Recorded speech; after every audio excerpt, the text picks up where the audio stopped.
All right. Hello again, everybody. Happy Wednesday. Press Row is on the air a little bit earlier, 5 minutes beforehand, because we have another amazing guest joining the show here today. But welcome in, though, gang, to episode 14 already.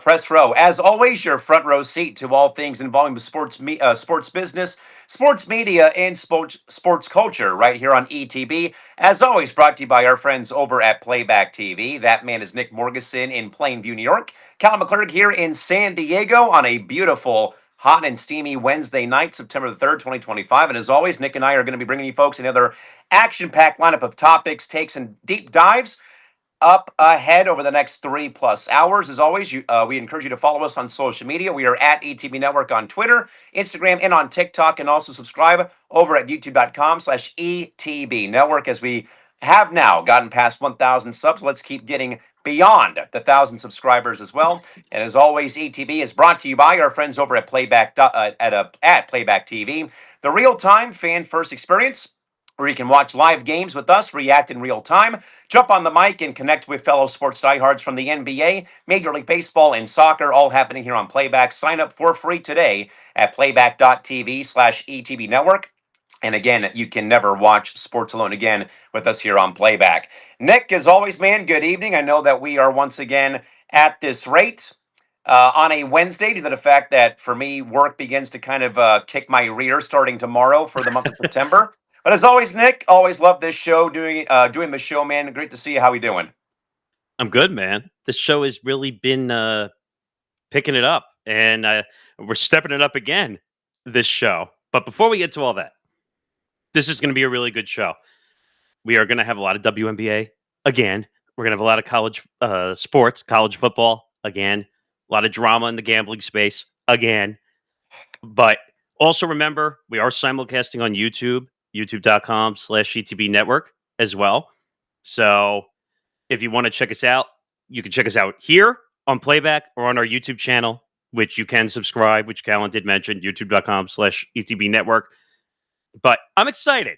I'm excited. We had a really big guest last week in Stan Verrett, who was at ESPN for 25 years, talking about his new venture with Neil Everett, doing the Stan and Neil show.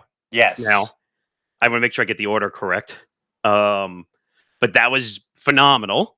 And if you want to check that out, it is available on YouTube and it's available on Playback. So please go check it out. I got a lot of positive feedback on that interview last week for the two of us. So it's time to step it up, though, isn't it? It really is. And again, we thank Stan so much. I know that we had to jump over a couple of technical hurdles to start the program. But, Nick, and I'm sure that our guest tonight will agree, though, you give somebody like Stan Verrett or our guest tonight, you serve them up, a nice little, ball on the tee for a question, and you just let them run with it, man. And I think that our guest tonight, coming up here in a couple of minutes, is going to do the same exact thing. But bring it, though, from a perspective, though, of the WNBA, her career, women's sports as a whole, and kind of where things are at, though, in all of women's hoops at this rate, along with her time, though, in sports media, too, as a very much trailblazing figure for so long, for the last roughly 40+ years. Yeah. And by the way, we're going to get into a lot. There's the good, the bad, the controversial. We're going to talk about it all. And we're going to talk about the WNBA. We're going to talk about her new book, which comes on as well, which has gotten a lot of attention in social media circles and a lot of podcast circles as well. So we're going to have a good time. We're going to discuss a lot of topics. We're going to discuss a lot of WNBA. I have a lot of questions about Angel Reese, which we already knew was going to happen. But are we ready to do this? I mean, I'm ready if you are ready, folks. And if our guest is ready, it's time for the proper introduction, folks. All of this, by the way, goes to the man right here, Mr. Nick Morgeson, who's been working some magic again with Stan Verrett. But tonight, though, folks, as we said, though, a lot of women's sports for the opening, I'd say 30 to 45 hour probably of our program tonight. But folks, tonight, though, we are very privileged to be able to welcome on to Press Row's 14th episode here on Playback and here on ETB. Someone who, again, Nick, is very much, again, good, bad, ugly, or indifferent, though, true trailblazer, legend in sports journalism, has been with the Miami Herald, has been, with the Herald, now at USA Today, folks. and also just wrote one of the newest books out there about women's sports on her game, Caitlin Clark and the Revolution of Women's Sports. Tonight's guest is no one better than Miss Christine Brennan, who again has been doing a phenomenal job, covering all things women's sports, and that is our guest here this evening for tonight's program. And again, this is all Nick's doing for getting us two guests in a row. Yeah, hopefully she's able to get on stage. I know because as we try to book guests for this show, sometimes it's a little hard to, and I don't blame any of the guests. Let me be very clear about that. Number one, because this platform is a little tough, but hopefully she's able to get on stage. Please. um, but we'll continue to talk as she hopefully figures out how to get on stage. But no, like I have a lot to ask. A lot. Uh, where is the prompt? Okay. Christine, I think it's on the bottom right. There should be an enter stage button. I hope. She's not seeing anything. Okay. There should be Callan. If you could just look at that for a second. Okay, let's see what we got here. It says she's got no button prompt down there. Okay, let's see here. Do-do-do-do-do. Oh no. Not we'll get her on stage, don't worry. But I am looking forward to this. It's gonna be great when we can get her on stage. There should be an enter stage button, I think, Callan, right? It's either join stage or something along those lines. I'm trying to look too at this rate. Oh, she said she sees no button. Let me check on the computer real quick. Okay. But while you're doing that, I don't know where to go from here. But we're gonna talk to WNBA. Like we said, we're gonna talk about Caitlin Clark. We're gonna talk about she's on the iPhone. Looks like she's Okay, as am I. so there should be actually, Callan, you should be able to know that since you're on the phone, right? Yeah, let's see. Let me try inviting. Let's see if this works. Oh, you could do that too. Yeah. All right. Let's see if this works here. So, Christine, we just sent you a quick invite. Let's see if this does it, and maybe Nick can probably. I don't know. Again, all this is still even new for me, even though I've been here for a couple of months. Still not seeing anything. Okay. Oh no. Let's see. Live radio, folks. Live TV, live radio. Yeah, just give us a second as we get this all situated. yeah, give us a second.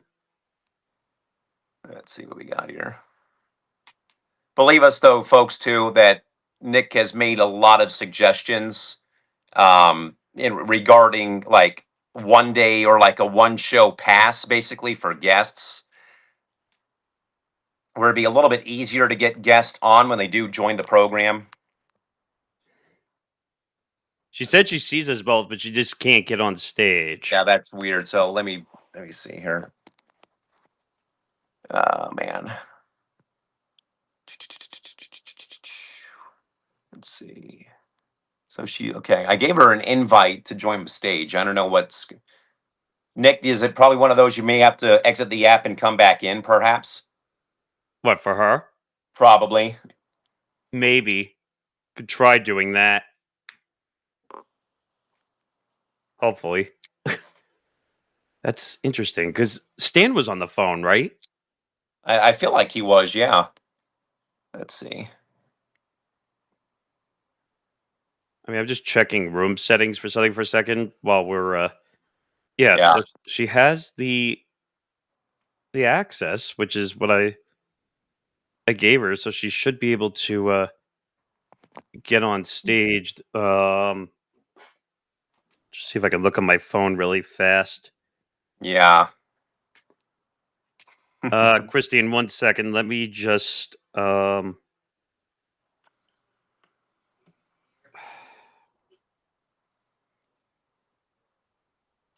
Live radio at its finest, everybody. This is literally what Nick and I were talking about earlier today in regards to working. There's an old saying in radio, and mainly radio more than TV, about needing to work the phones when there is something going on like Oh, this. okay. So she's got to go in the room, Oh, and there should be a join stage button right below. She said she saw the two of us. There's a okay. join stage button right below the two of us. There should be a join stage button. And if not, Christine, maybe you may have to exit out the app and come on back in, perhaps. She is saying no button still. I don't understand why. I'm not blaming anybody. Let me be No, clear about that. this is partially too why we came on 5 minutes early, just in case something like this what did happen too. So we appreciate everyone for bearing with us. We would play the Jeopardy music, but we haven't lost a stream in the middle of the stream, so there's a difference. That's weird that she doesn't see the button. Hold on. Well, just talk while I figure this out, please. Um, uh, Nick, could I perhaps tease that we will have another guest next Thursday? yes.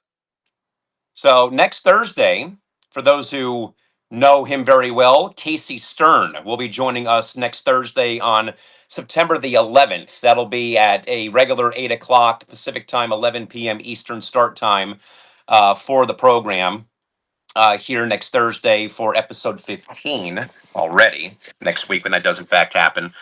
And then after that, we're gonna again. We will be here for as often as we can on Thursdays.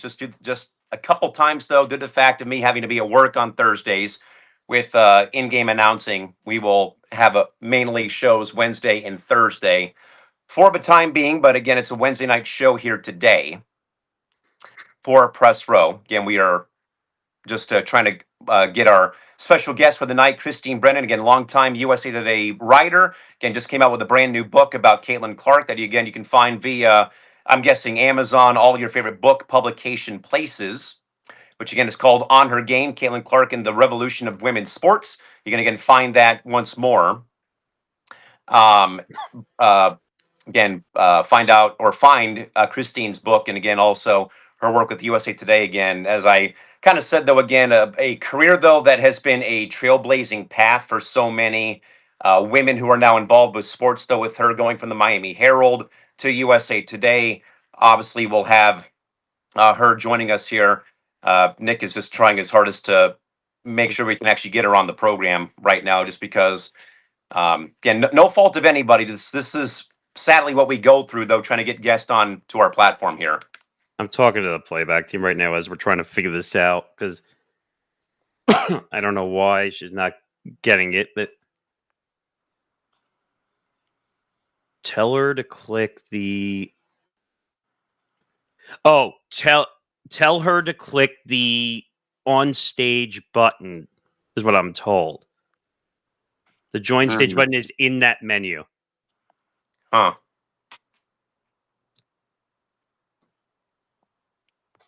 I don't know if she can. There is no. She said there's no on stage button. Keep talking, Kellen. Stole them, Patrick. Stole them, SpongeBob. That's what it feels like right now.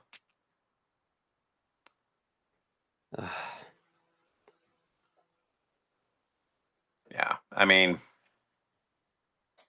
thank you, Jen. Oh, Yeah. okay. It says she said for now. The person told me for now remove the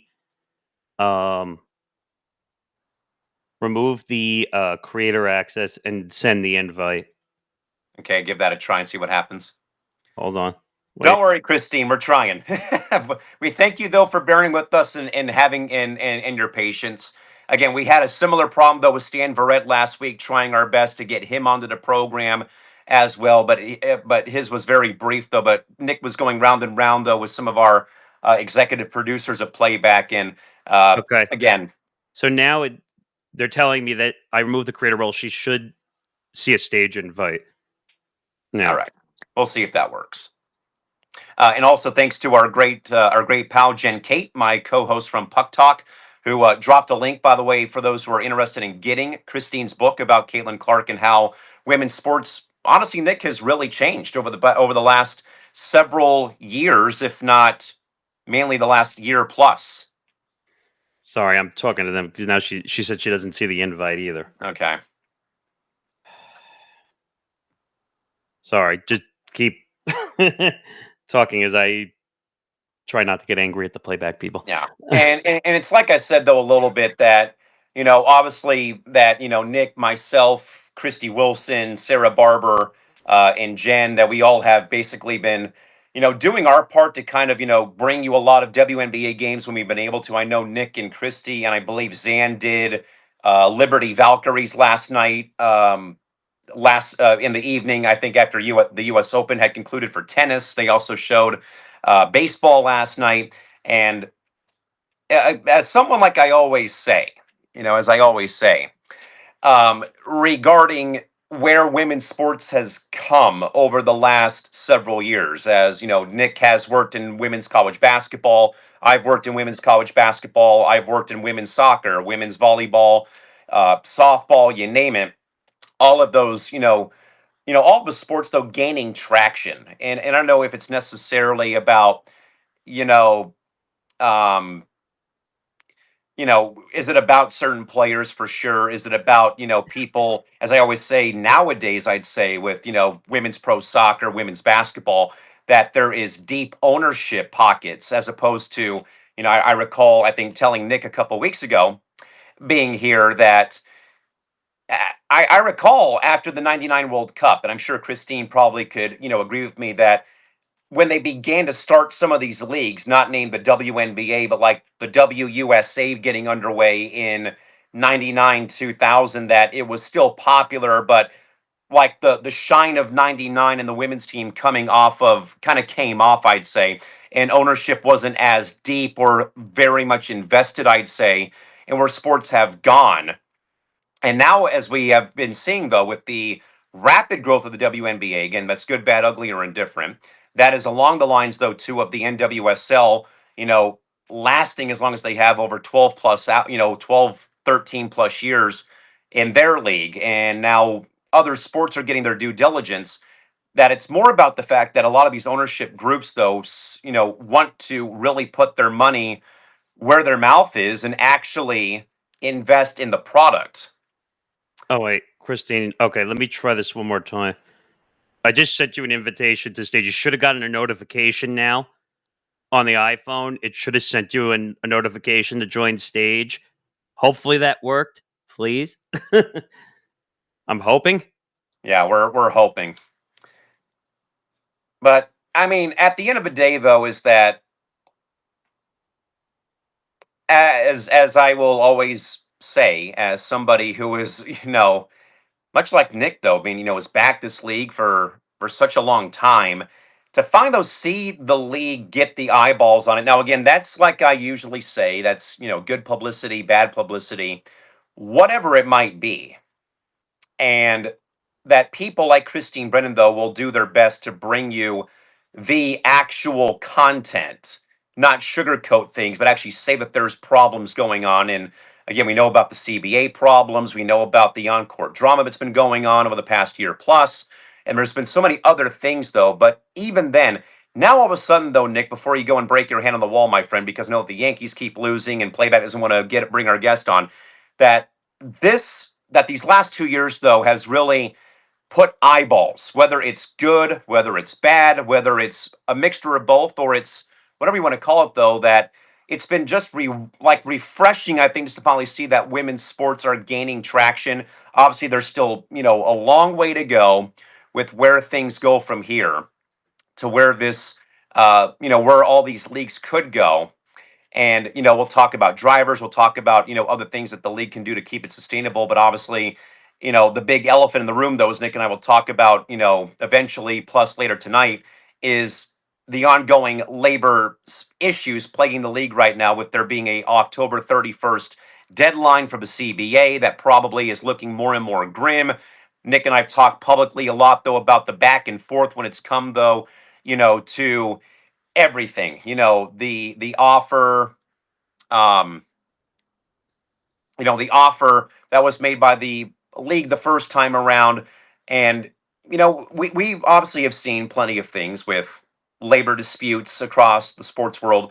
But I don't know, though, personally, maybe those in the chat box could agree um, that I don't know if we really have ever had like this much of a public battle for a CBA away from maybe a little bit with the NBA or NFL or even Major League Baseball. But Nick, I personally don't know if I've seen a league though like the W who has had their entire CBA saga play out in real time like it has when we've heard so much back and forth across the aisleway from both the league and then from the players union. Yeah. Sorry, just trying to I not be know. distracted here. I just sent her the link, so hopefully maybe that'll help her get in. Um, Sorry, I'm totally all over the place. I'm a little flustered at the moment because this this process can't be made any more difficult than it can Difficult. be. If they would just allow 24-hour guest passes, this whole thing would be so much easier. Yeah, I just said that too a little bit ago. I mean, my God, playback. Ugh. We all agree. I mean, we plan a big guest, and you guys can't make it easy to get on a freaking stage. I hate to say it. Why can't it be like StreamYard or Twitch? You just need a link to come in and that's it. That's the point I'm trying to make. But like, we can't make it simple. That's against the rules to make it simple. I don't want to be a policeman anymore. I'm scared. Oh my goodness. So again, folks, we are trying our best. Again, we apologize for the somewhat of the rain delay theater, as a former baseball player would say about rain delay theater. But again, we are trying our best to get Christine Brennan, again, tonight's guest, WNBA beat writer, right now from USA Today. Again, Nick, was we have kind of been saying though, but someone that I truly think though, Nick, is not afraid to tell it how it is. And I think, though, Nick, that's been probably the one problem. I think a lot of people that want to back women's sports agree with is that no one really wants to tell things how they are. Now, again, if that's good, that's bad, it's ugly, or ugly or indifferent. But that is one thing I will applaud and do applaud about Christine. It doesn't matter that the whole story's going to be told, and stuff won't be left out or stuff won't be adjusted, stuff won't be doing this or doing that, which is really good. And I think more importantly, kind of a lost art nowadays in how we cover sports, men's or women's. Yeah, no. By the way, I have a lot of respect for what she does and a lot of the things that she covers, and like following the Caitlin Clark story, following some of the other stuff that she's been in, some of the stories she's been covering. Clicked on the three. You clicked on the link. I've clicked on the link 3 times. No luck. On mobile, click the top rates. Oh, oh my god. Yeah. Jen is in agreement with me and Nick and Cal for MVP 100%. Just make a one-time guest pass. Unfortunately, Christine, like I really don't want to hold the speaker up to the microphone. I don't think that's going to sound very good. Well, this did not go as planned, did it? I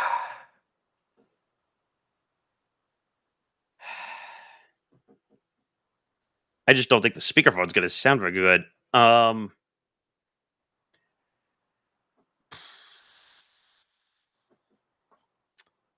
I don't know what to say anymore. I know, right? I mean, I guess I could try it on the phone. Do I have anything to lose at this point? We don't. YOLO. Let's do it. We can't keep the people waiting, sadly. All right, fine. But uh, Christine, you might want to send that to me so it's not over here. Just yeah, please. We don't want that to happen. You're a savvy veteran. We know that you're not going to do it. Yeah. See,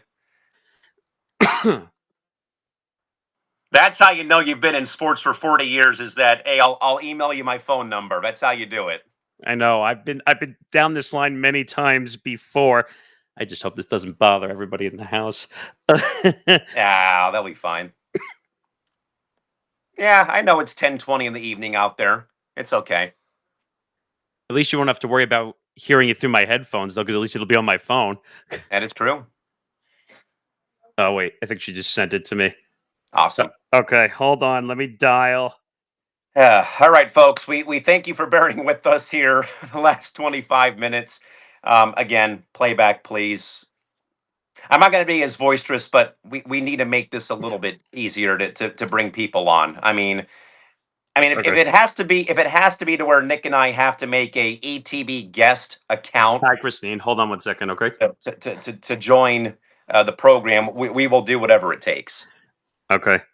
She is on speaker now. Go ahead, Callan. All right, Christine Brennan, thank you so much for the time. We apologize for the tech problems, but it's Callum McClurg here in San Diego. Nick is out in New York. Christine, thank you again for taking the time, and we're glad to finally get this off the ground. Great to hear from you tonight. How's it going? Well, wow. I mean, I hope you guys get a. It's probably like the I don't know if you can hear me okay, but the You new sound wave of the perfect, honestly. You filter. sound Yes, great. you guys. I wasn't getting anything, so I was trying everything myself. But can you hear me decently or no? Yes. We got you loud and clear. Excellent. Well, fire away. Let's talk for a few minutes. I love this. I absolutely love it. Christine, again, we've been kind of, teasing about your career, though. And again, thanks again for the time. But I'm not hearing him very well. Maybe you, Nick, you can relay whatever he's asking me. I apologize. Oh, is it because I'm wearing the headphones? Probably. Okay. you're wearing the headphones, not me. I'll leave that. Okay.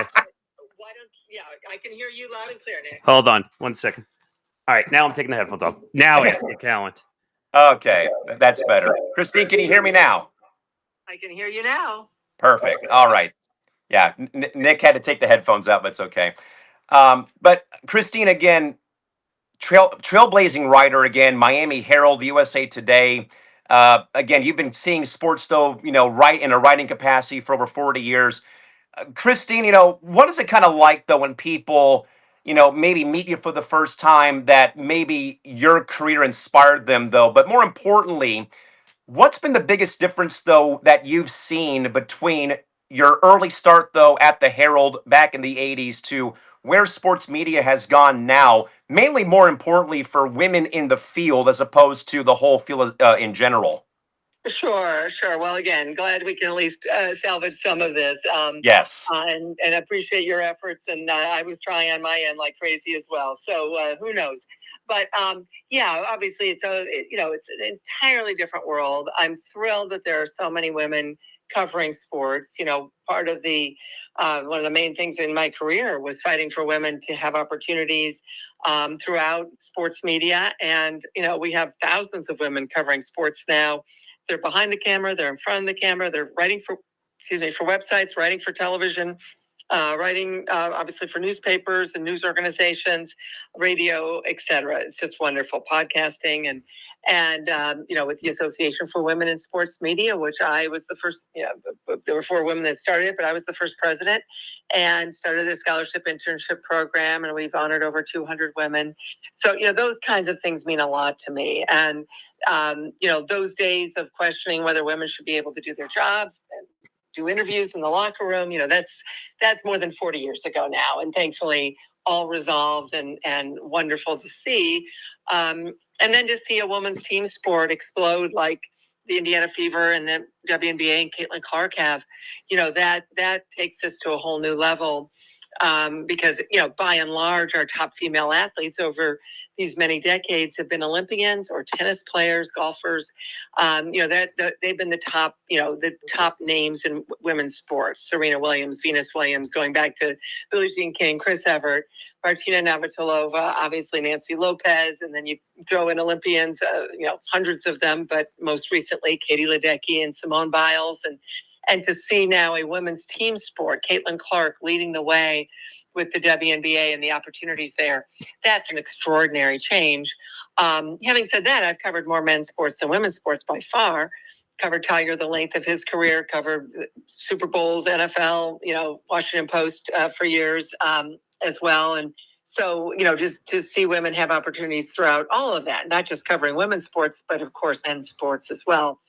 So these are all part of, I think, a wonderful success story in our country and in our culture, that moms and dads encouraging their daughters, just like their sons, to have careers in sports. And obviously one of those opportunities, and a big one, is through the sports media. So you brought up Caitlin Clark before, obviously your new book, On Her Game, and the Revolution in Women's Sports. What makes Clark's impact different from other women's sports stars in the past? And did you ever anticipate her rise would be this explosive the way it's happened? I never thought I would see it. No, Nick. It's it's funny when I was, just watching some of those Iowa games, and seeing this athlete doing these things, chucking it from the parking lot, and it's going in. Those passes and things that we've never seen. Those incredible 41 point games in the NCAA tournament, taking an Iowa team that really had no business making the finals to the finals 2 straight years. All those those things. It was kind of surreal, and for me, it truly was seeing the lines going around, for stretching for half a mile, quarter of a mile, whatever, in the cold in January and February, outside the University of Maryland, Ohio State Stadium, Indiana University's, my alma mater, Northwestern. People waiting in line for hours like it's a Springsteen concert or Beyonce or Taylor Swift. And they're waiting in line to watch a woman play basketball. That is a sentence I never thought I would say in my lifetime, ever. To see someone become so mainstream that men who couldn't have cared less about women's sports, guys who used to laugh if I was on a radio show 20 years, 30 years ago, guys, talking about a women's Final Four I was covering, Cheryl Swoops winning the final. I was there in Atlanta in 93. All these sport, events I've covered over the years, and wanting, women's sports to get coverage, not necessarily good coverage. I covered Tanya Harding. I mean, she was terrible, and as critical as anyone could possibly be about Tanya Harding or other women or men that have screwed up over the years. But to see this happen after getting laughed at on radio shows and men thinking, oh, women's sports is nothing. And then to see these guys, those same guys, or their sons or whatever, now in their 30s or 40s or 50s, and they're wearing the number 22 jersey, not only to the game, but to the grocery store or the gas station, and proud of that. That's just such a sea change in our country. And this book tour for On Her Game, which has taken me, all over the country, and hundreds and hundreds of people, and running out of books and long lines. I'm just so gratified. And I'm so thankful to everyone who supported this book and continues to support it. And, a lot of these guys have come up and said, I never watched women's basketball, as I'm signing a book for them. And they say, I never cared, never watched it, never cared until Caitlin Clark. Well, this is a good thing. And somehow in the WNBA and some people covering the WNBA, it turns out to be a bad thing. It's like, yes, I wish it happened sooner. I wish it was Maya Moore. That was the Caitlin Clark, that literally had everyone in the grocery store in the produce section talking about, hey, let's get home in time to watch the game on Ion or NBA TV. They didn't even know they had Ion. Now they're watching the game on Ion. They're changing their evenings the way people change their days to watch Tiger Woods tee off, that never cared about golf. Same, people who never cared about women's basketball. These men who are doing this is terrific. It should have happened sooner. We wish it happened sooner. 74% Black League. We totally understand, and I deal with all this in the book, guys.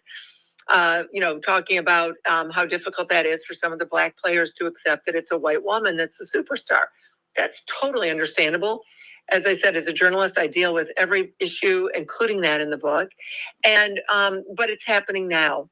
And the spotlight that's shining on Caitlin Clark is then shining on Asia Wilson and on Kelsey Mitchell, who so deserved this with the fever, and Aaliyah Boston, and all those people who never got the spotlight. So are the critics saying, well, let's just go back to where there was no spotlight at all? Is that what they want? I find it absolutely stunning, the coverage, the anger at Caitlin Clark. I've seen it on my book tour a little bit, women's groups that don't want have anything to do with Caitlin Clark or a book on her. This book is not with her. It is not an authorized book. It is unauthorized, which sounds ominous, but that's not ominous. That's what you want. It's a journalistic look at this incredible moment in American sports history, not just women's sports, but throughout our culture. And yet people don't like it. I mean, do they want to keep the small things small? It's just very interesting. I've never seen beat writers or others want something to be small. They want to have more people reading them and watching them and covering them. And yet there seems to be this insular feeling of like, no, we don't want, more tweets, and we don't want more, men to like our sport. What? I've never seen anything so ridiculous. And yet I continue to witness that a little bit amidst the incredible support and love for Caitlin Clark and for my book, which again is unauthorized. It is not with her, but it's a very strange dynamic. I continue to report it. Truth is truth. Facts are facts. And I will never shy away from that, as you guys know. So nonetheless, just a truly remarkable moment. And I obviously, vast majority of the country has fallen in love with Caitlin Clark and just wanted to, get back on the court as quickly as possible, which time is running out. But to hopefully have her again playing well, playing and healthy and able to, play going into the playoffs, hopefully for her sake and for the fans of the Fever, for sure. Christine, I want to kind of backtrack a bit to your career, and I'm glad you mentioned, Tanya Harding. I was very young when that happened, but I remember watching the 30 for 30 that ESPN did about the whole incident, and obviously you being one of the writers covering it. Christine, can you probably take us behind the curtain about covering that story, because obviously this is Team USA figure skating going to the Olympic Games, and Nancy's obviously here. Tony is kind of stuck in the shadow a little bit at that time, and I think that was in the 90s, I want to say. But Christine, how was that though for you covering this story of like internal teammate strife with Team USA right before the Olympic Games, and obviously what happened to Nancy Kerrigan? That was something. I mean, there'll never be a story like that one again. That was a story, guys, that didn't need social media. It did not need Twitter or, X or TikTok or anything. I mean, that it was just one of those things that every day that built and built and built with crazier news, stunning news. The FBI is investigating, Tanya Harding's live-in ex-husband. You can't make up adjectives like that one, live-in ex-husband. As a potential witness or as a potential perpetrator, obviously in the attack on Nancy Kerrigan, all this was happened January 6th of all things. January 6th, 1994 was the attack on Nancy's knee. Thankfully, the guy was a terrible hitman, and Mr. Knee just hit the side of her knee. So it was arguably the most important and famous bruised knee in the history of sports. That spurred Nancy Kerrigan on to her greatest performance ever. I believe she should have won the gold. She won the silver. Tanya Harding was just a mess, and her skate lace broke, and it was just one bizarre, amazing thing after the next. And my stories, I was covering for the Washington Post back then, and I was in Norway. I was wherever the story was, Portland, Boston, and then to Norway for a month, to the Lillehammer Olympics. I mean, it just, people couldn't get enough of it. They literally, it was front page, A1, day after day. It's when I started doing TV work, because then I didn't have any contracts. Now I work for CNN and ABC News, PBS NewsHour. But back then I didn't. So I was doing Good Morning America and The Today Show and Nightline and NBC Nightly News. And, it was just amazing, the interest. It was just that there's voracious appetite for this bizarre story that was, if you wrote it as a screenplay, Hollywood would have said ridiculous. That's, what are you talking about here? That's not going to happen. But it also, I think, it just showed how, these are tough, strong athletes. They're wearing sequins and dresses and makeup, but you're out there for 4 minutes in the long program, 2.5, 2:40 in the short program. Hockey players take a break after a couple minutes. obviously they're getting hit. Well, and checked and what have you, but still, I mean, nowhere to hide for those 4 minutes for the long program. And so, yeah, it was an extra. I knew it as I was in the midst of it, as I was covering it. I knew that it was something that I would never see again. It was one of those feelings that you guys maybe have too, where you're like, you can see inside of it, you can see outside of it. And it's just so crazy, so wacky, that you just had to, you knew that this is nothing like this would ever happen again. And it really hasn't in my career in that sense. And I was worked as a producer and what have you for a little bit on that documentary, and then actually left it because it was going to be much more pro Tanya than it should have been. There's an NBC documentary that I'm on with Mary Carrillo that is much more the real story, because Tanya is not the hero. And that movie, Tanya, is very entertaining, but again, very misleading. I mean, Tanya Harding has no one but herself to blame. There was no need for an attack. Well, first of all, ever, but certainly in this case, of course, there's no excuse for that behavior, because Tanya would have made the Olympic team anyway. There were 2 spots. Tanya would, she was a chain smoking asthmatic, again, another wild adjective. And she, could have easily won 2 Olympic medals, instead won none because she frittered it away. She had her coach, fired her coach, and then brought in her husband, or Jeff Gooley, then the ex-husband, to be her coach. I mean, it was just one missed opportunity, one bad decision after another. And anything that portrays her as a victim, I think is quite ridiculous, because she had it all. It was all there for her, and she blew it. And so anyway, it was fascinating. Love covering it. And it was one of those stories where you could laugh, because Nancy Kerrigan got healthy and then went on to skate very well. So you could kind of laugh about it. And of course, within 4 months was O.J. Simpson and 2 dead bodies. You couldn't obviously laugh about that, not at all. So it was really kind of that first cable TV, reality TV kind of news story that just exploded in the country. And the fact it happened just a few months before the O.J. Simpson, murders, that is, it's kind of remarkable. Those 2 stories were so close back to back in 1994. Crazy. So you talk about villains, you talk about the Hollywood role, you talk about all that stuff.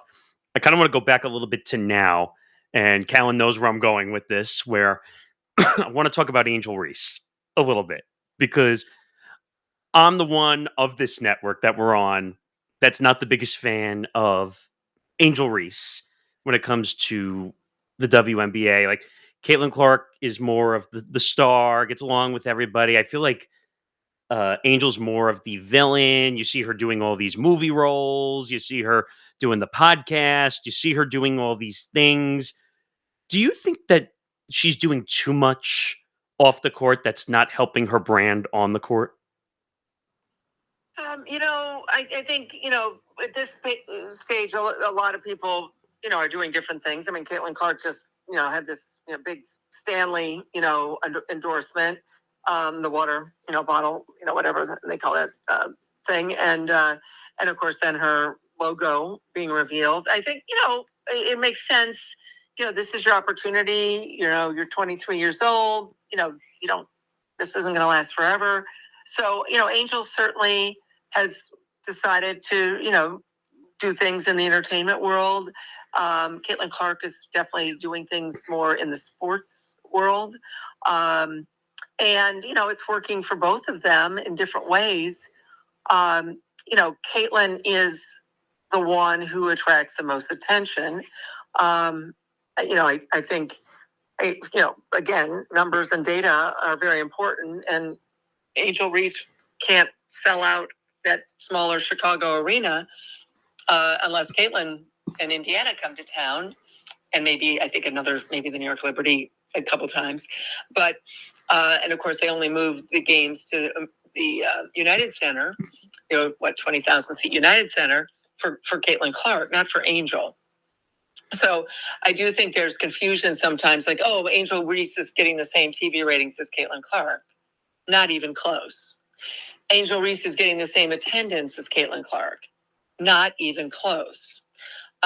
Angel is as Caitlin said when Angel was injured last year, she's got a great motor. Caitlin said she was very sorry to see her get injured. Great motor, and just, obviously had a lot of praise for Angel Reese. So Angel is an incredible force under the basket. All the rebounds, people obviously are very critical when she misses and then gets another rebound, then misses, gets another rebound. Whatever. People can make their own determination on that. But she is a force down there. Caitlin Clark, when she's healthy, is, of course, the point guard, ball-dominant point guard, bringing the ball up the court, all eyes on her. So, of course, Caitlin Clark is a more popular, more watched, more, an athlete who's, getting the TV ratings in a way that Angel Reese is not. And, again, I've had conversations with some writers, wonderful young women I've mentored and helped, who are on the WNBA beat. Oh, Angel and Caitlin are the same in terms of that, in terms of attendance. They're not even close, not even close.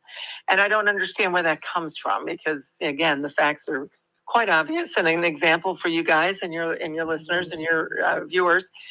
Last year, and I cover, the season goes all the way. The book already goes to April this year, but for On Her Game, obviously, I was focusing, and this is all in the book.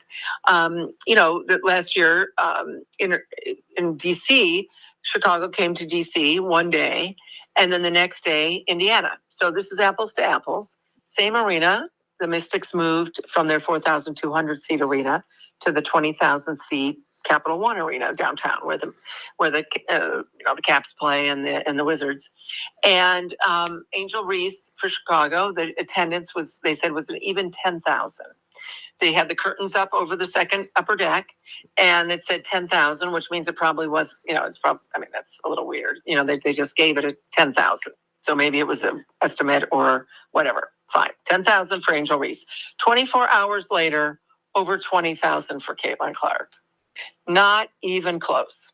So, Angel has a great role to play. Angel Reese is going to continue to do what she's doing. And Caitlin Clark, same. But let's not confuse attendance and TV ratings where the two athletes are involved. It's not even close. And it's Caitlin Clark who is that dominant force. She's the one who's bringing the new viewers. Angel has done some of that, but nowhere near what Caitlin Clark has done. So I just want to follow up on one thing. So Callan and I have talked about the WNBA on this show a ton for different issues that they've gone through and different things that they don't pay attention to, things that they could fix. I feel like sometimes they pay attention too much to this specific rivalry of Caitlin Clark versus Angel Reese, making sure the Fever play the Sky a million times. And what do you think that it's odd that they focus on what they call this a rivalry when Callan and I really don't see this as a pure rivalry? No, I don't. And Caitlin Clark has said, "Hey, we don't play the same position. We don't guard each other." Yeah, it's. I mean, rivalries are good, though. I mean, certainly after LSU beat Iowa for the NCAA title in 2023. And 10 million viewers there. I was still talking. I was at the Masters and Tiger Woods was teeing off and I was inside. I went out there quickly afterwards. I was inside doing an ABC News Live hit on Angel Reese and Caitlin Clark while Tiger Woods was teeing off. I mean, that just I would never have been able to say those words, a few years ago. So rivalries are good. People care about, Red Sox, Yankees, Michigan, Ohio State. I grew up with that in the suburbs of Toledo. We were big Michigan fans, just 45 minutes from Ann Arbor, so we love rivalries. So it's okay for sure.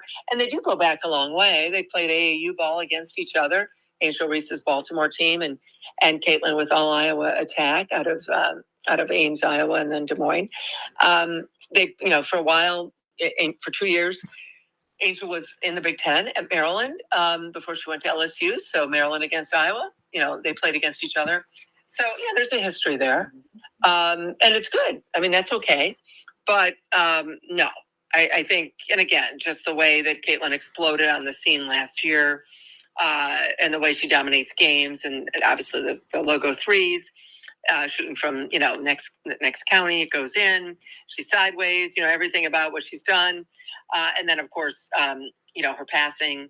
It's just nothing. There's no one like Caitlin Clark. So it's just a different conversation. But, people want to make it a rivalry, great. But, and I've had people tell me, well, Angel Reese created Caitlin Clark. That is ridiculous.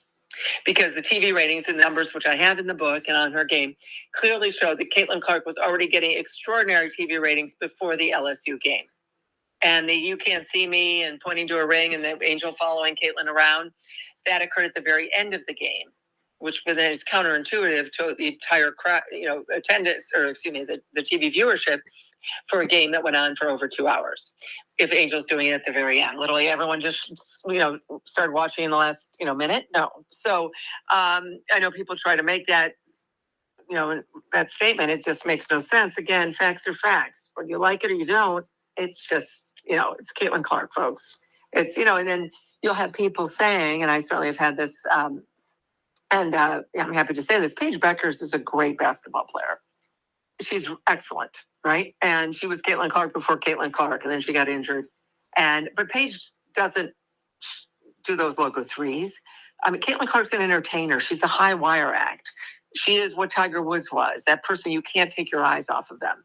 And that's men saying that. I've got a chapter title, "You Can't Take Your Eyes Off Her." It's Curtis Strange, 2-time U.S. Open men's golf champion from way back. Curtis Strange and I were talking, and he's the one who said that. Just the fact that I am telling you guys it's Curtis Strange saying you can't take your eyes off Caitlin Clark, don't run to the refrigerator when she's bringing the ball up the court, is an extraordinary thing to say. But going back to Paige Beckers, great basketball player, but she's not an entertainer. She's not the high wire act the way Caitlin Clark is. Paige Beckers plays, the Dallas Wings guys play in a 7,000-seat arena, University of Texas at Arlington. 7,000-seat arena. Paige Beckers has not been able to sell it out once. 7,000 seats. You can look it up, 5,200, 5,500, 6,200, 6,500, never 7,000. I mean, you guys, it's not even close. Caitlin Clark is in a different solar system. She's in a different universe in terms of popularity from Paige Beckers. And those are just, again, facts. But I think it's important to tell those stories and make it clear how significant the arrival of Caitlin Clark has been, how devastating her injury has been, certainly injuries to her, of course, but also to the league and to TV ratings and interest. And there's just no way, and they want her back as soon as possible. I'm sure everyone does, because she is the person. She is the one. You can't argue it in any way, shape, or form. Again, folks, we're joined tonight by Christine Brennan, legendary USA Today beat writer, joining us on the phone tonight here on Press Row's 14th episode. Christine, again, we kind of been talking about the WNBA, though, and about how the last 2 years has seen such exponential growth. And I know that you're one of the early writers who's been kind of covering this league since day one of the Comets dynasty back in the 90s and all the legends who came in way back when. Maybe, Christine, away from Caitlin, what's been some key drivers of the boom? But more importantly, what does the league? Because Nick and I kind of, in a way, love bagging on Kathy Engelbert in the front office of the league. How, though, does the league sustain this, though, as we move beyond this season? I know, of course, you've got the lockout date of October 31st. We've got multiple new teams coming in finally after years of the league being in the same 12 markets. Then we added the Valkyries. Then we've got Cleveland and Toronto and Portland and other markets coming in. So maybe, Christine, again, two-part question. Key drivers maybe away from CC22, but how does this league kind of keep this lightning captured in the bottle for the next couple of years, or for the next years to come, I should say, in the future? They get better referees. It's time to get better officials. That is a great answer. Yeah, because you're losing people. They're losing people who, or at least, I don't know if they're turning it off completely, but just, terrible refs, not good. Pay the money. NBA needs to help. Their big brother. Something.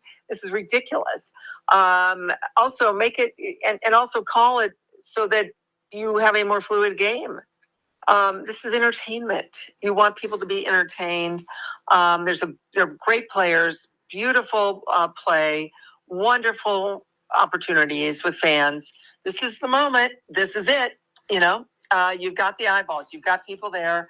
again, so strange and unusual, and again, so tough. I'm sure, obviously for Caitlin Clark to have all these injuries, but when she's healthy, you're right, she's the one. So all of these opportunities, Kathy Engelbert, I know her, I like her. She's got to lead. You've got to, speak out when someone's plowing into Caitlin Clark or anybody.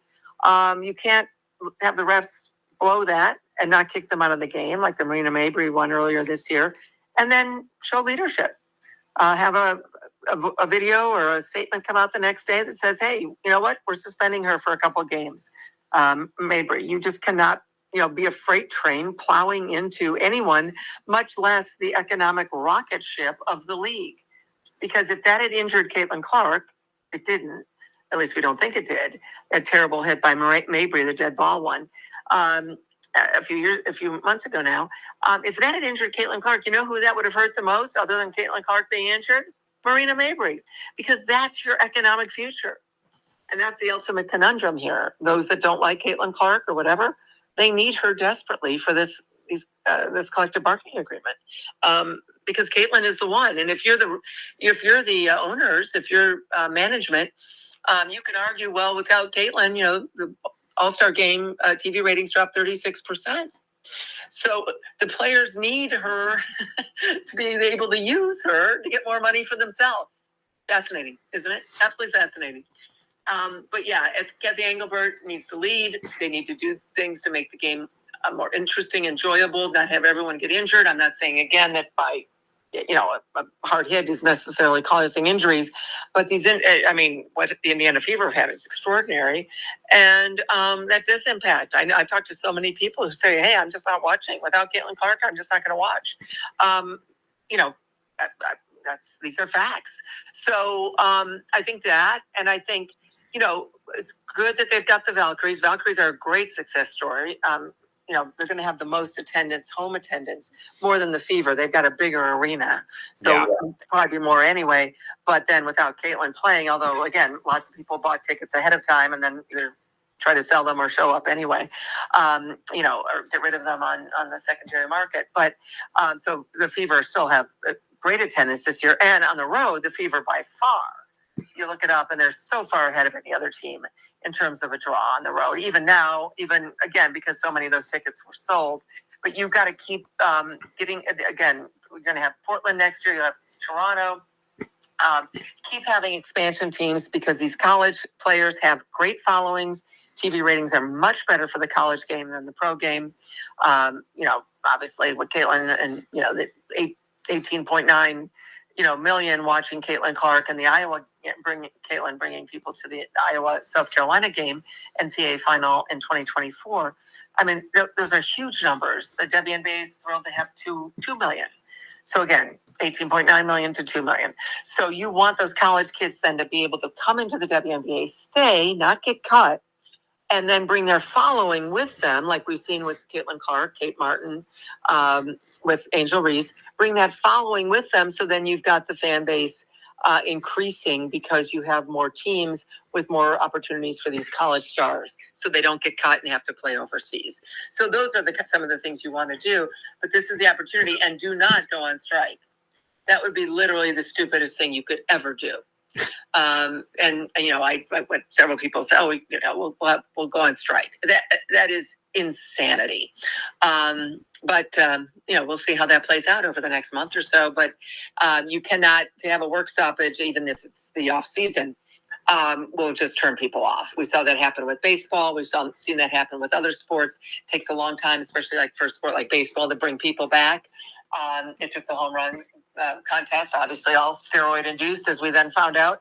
But basically, that to bring fans back to baseball after the terrible, stoppage in the 90s, and Cal Ripken and others helped as well. But you cannot. The WNBA is not in a good position yet to be able to have a work stoppage. Whoever is thinking that or saying that is just, that would be the worst thing that could possibly happen at this crucial moment with Caitlin Clark, second year of the Caitlin Clark era, to then have to say, oh, now we're going to strike.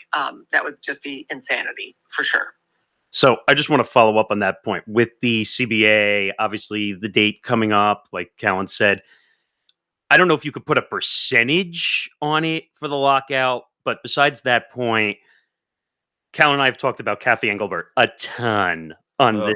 on this show for some of the decision making she has made, trying to help promote the brand of the WNBA, and then just other situations like Unrivaled is it like talking about saying that's not a competitor, which is probably the most ridiculous statement in my opinion. But what do you make of some of the leadership of Kathy Engelbert, and do you think she can really lead the WNBA into the future? I've asked that in the book. I deal with anecdotes of her leadership. And I mean, the worst one for me is October 10th last year, which was game one of the finals. I was in the press conference in New York, in Brooklyn, first game of Minnesota at New York. And Kathy Engelbert was going on in her State of the League. She had a statement and then took questions. Talking about the bigger arenas that they moved to, having to move to big arenas, the record TV ratings, the record attendance, all because, of course, of Caitlin Clark. And she spoke for 27 minutes, guys, and she never could say the name Caitlin Clark. It's unbelievable. The fear of offending people, as Sheila Johnson said on CNN when she said, she didn't want Caitlin Clark to be the Time Magazine Athlete of the Year. She wanted the league to be the League of the Year. Again, absolute craziness, lunacy. Sheila Johnson, who I like and know said, well, it's hurt feelings. You have got to be kidding me. These are tough, strong athletes. It's happening now in large part because we're 53 years into Title IX, signed by Richard Nixon in June of 1972, opening the floodgates for girls and women to play sports like their brothers, like men had for generations. Now we're giving those opportunities to the other half of our nation, which is fabulous, makes us a stronger country. I'll wave the flag. The United States is a better nation for teaching girls not only how to win at a young age, but how to lose at a young age, teamwork, sportsmanship, all those things that are so important to make better people. Forget scholarship athletes or Olympians. That's great if that happens, but most of these kids playing sports are not going to be that. But just to have those opportunities to learn those life lessons and be better human beings because of it. This is all happening now. And, then you've got this moment. And then you've got them, again, Sheila Johnson saying, well, hurt feelings. These are tough, strong women. They're college graduates. They have been raised just like their brothers, just like guys.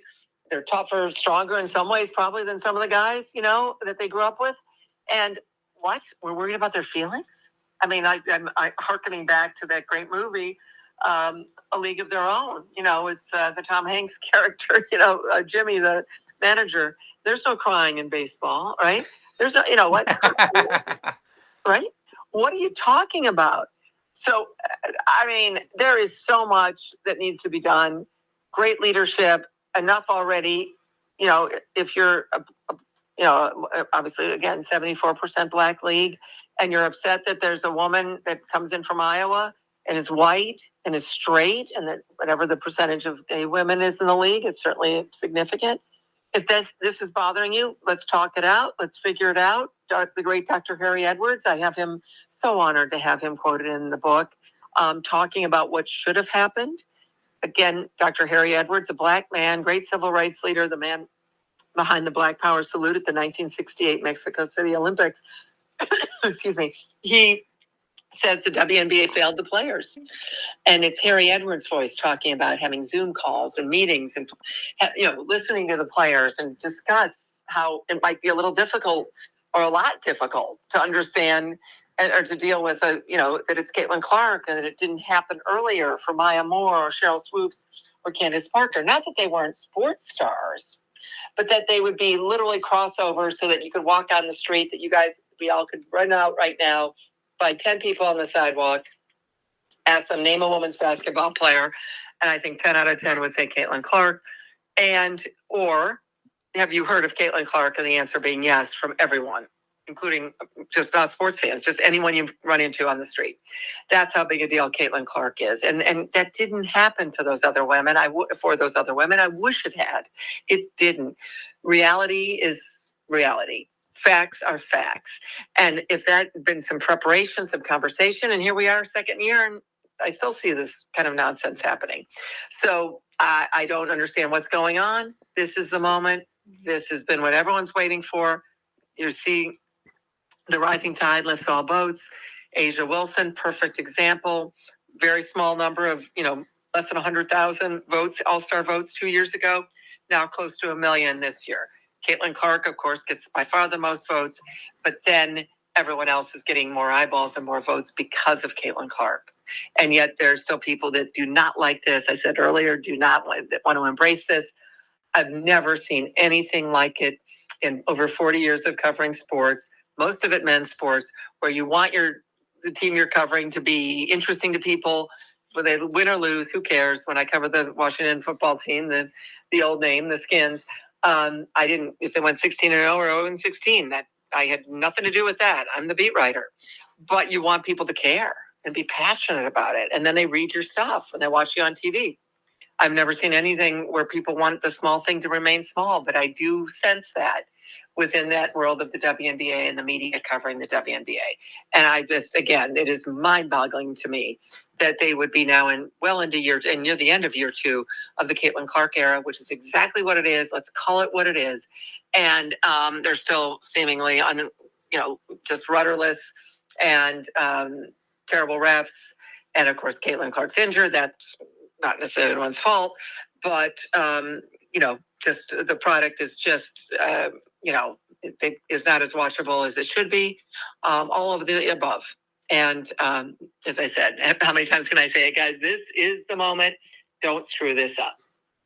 Yeah, you don't want the league to screw it up. Christine, one last question from me, though. And Nick and I have talked about this. And the first night I was here on ETB on Playback, Nick and I did the WNBA draft, where Paige went number 1 overall to the Dallas Wings. And beforehand, though, Nick and I talked about the pre-draft, like State of the League address on draft night, where essentially Kathy dodged the bullet about Unrivaled. I know they had a tremendous first season, and they got so many of the big name players to go play down at their venue, I believe, down in Florida. And then Nick and I talked a bit, though, too, during the season earlier about potential, I don't want to say, but I'm going to say it, though, collusion involving Nafisa Collier and Brianna Stewart being 2 of the VPs of the WNBA Players Association, on top of them also running Unrivaled as well.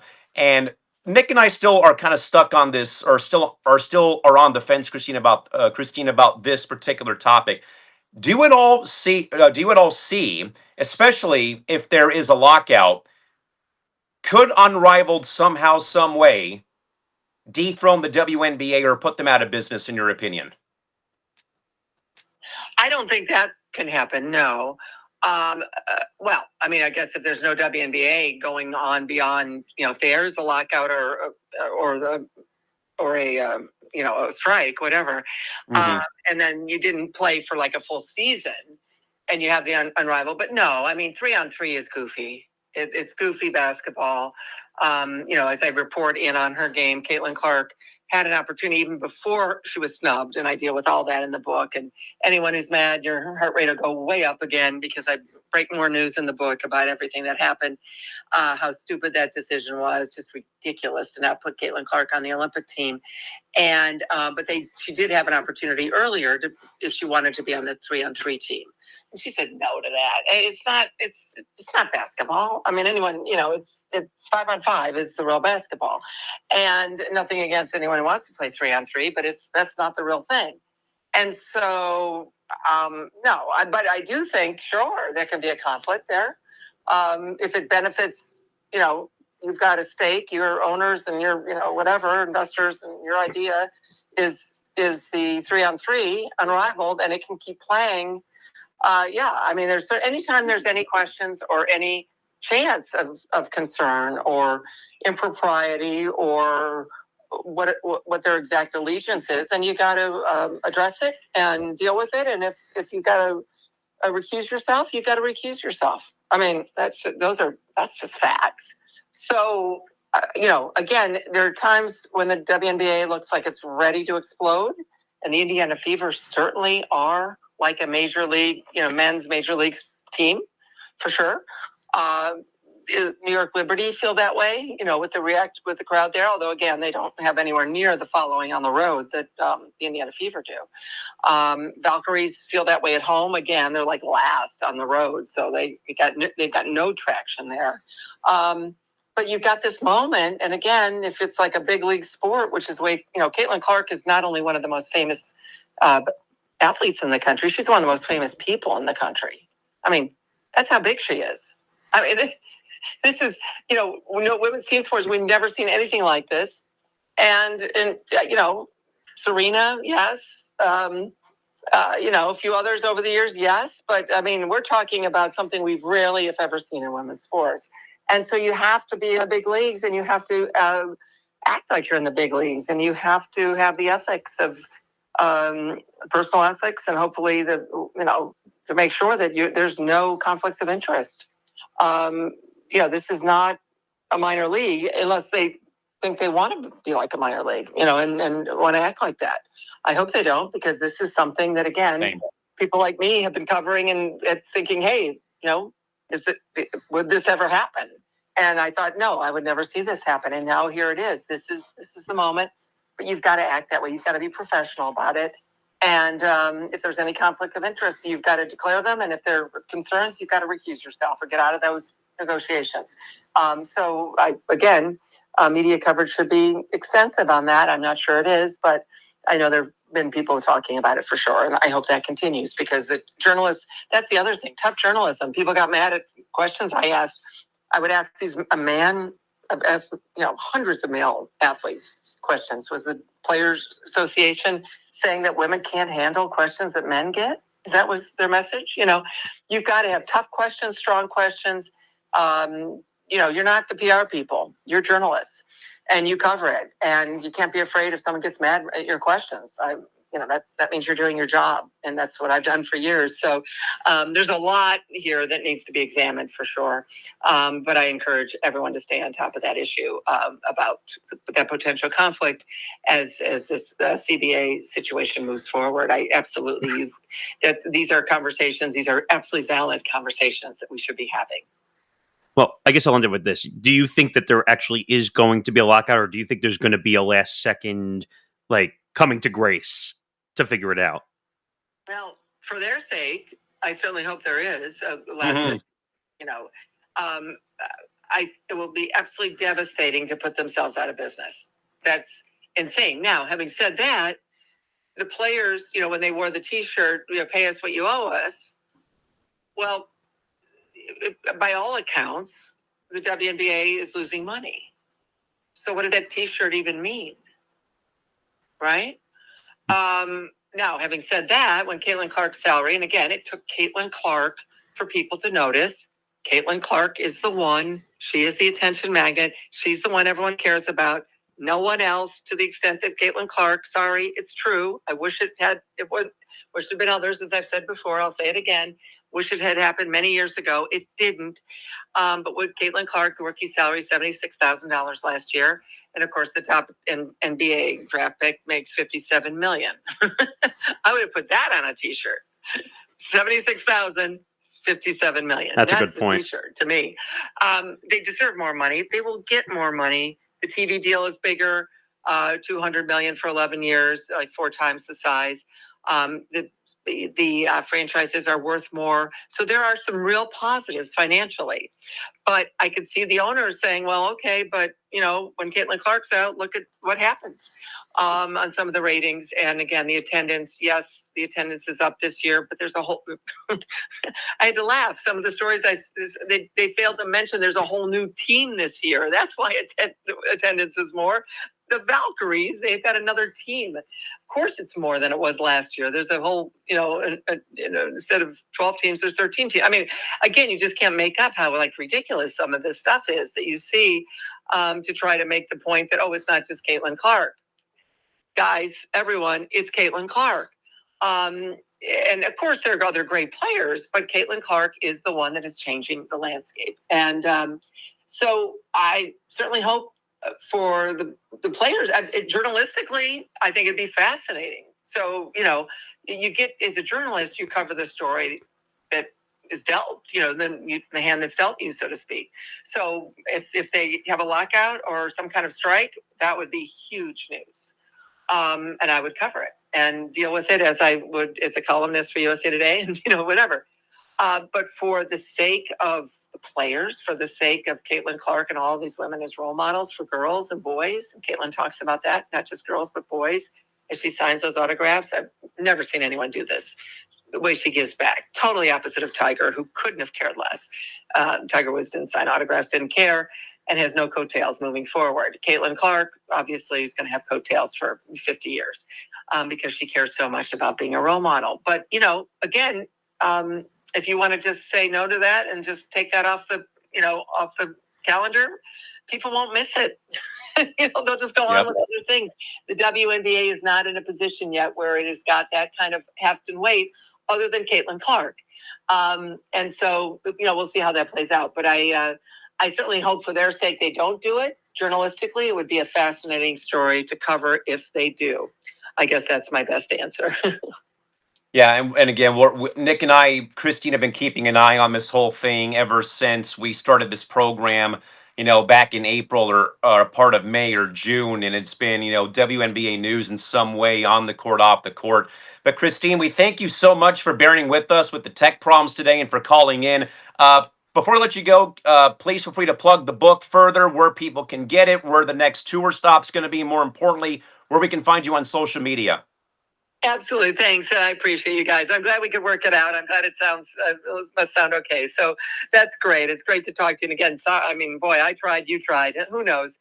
So I'm on various social media at C Brennan Sports, first initial, last name, Sports, CBRENNANSPORTS.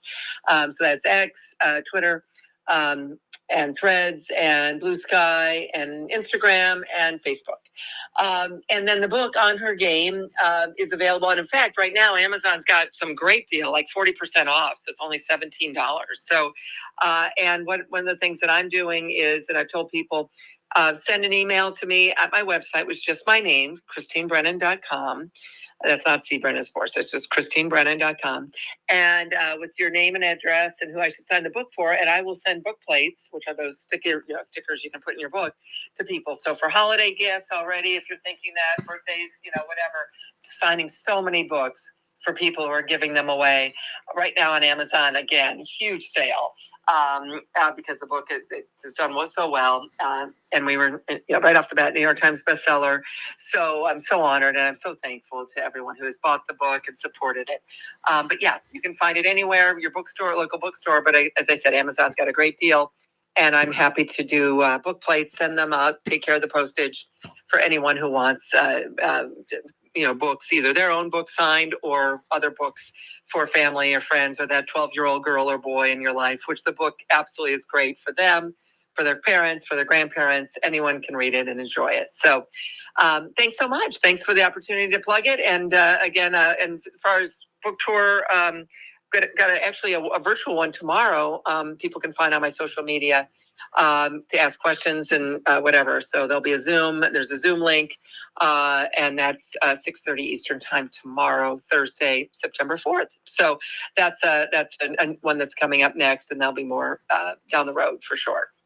Well, Christine, I appreciate the time and all the tech issues we were able to work through, but this was a great interview. We learned a lot, and hopefully next time, if we can make this happen, we can actually get you on video, and hopefully we can work through playback, and hopefully they won't give us these issues anymore. Absolutely. I was ready. I had the ring light going, everything.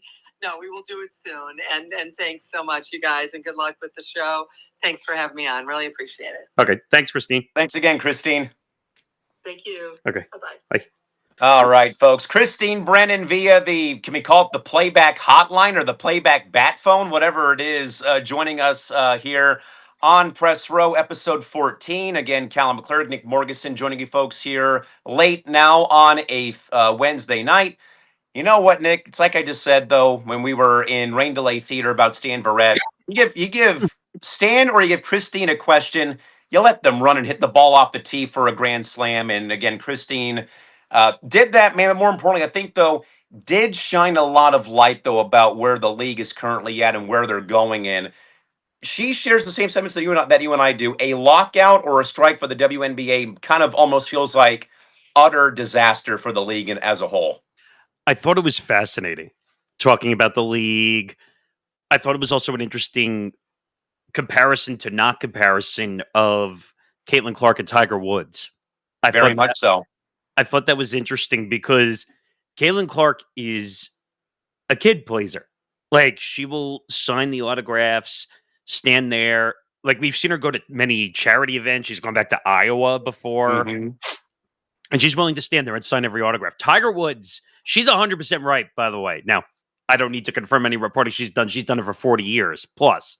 But he does not sign autographs. He does not do anything. He's more of the, I'm my own guy. I don't do anything for the fans. That worked out way better than I thought it was going to. I kind of wish we didn't have to do it that way, but I think we still got great answers regardless. And by the way, she said she had a ring light ready, so she was ready to do the damn We got stopped at the goal line. I mean, I hate to say this again, but like, guys, like, playback, like, help us out, please. That was a big interview that I really wanted on video, by the way, also. And not her fault by any means at all.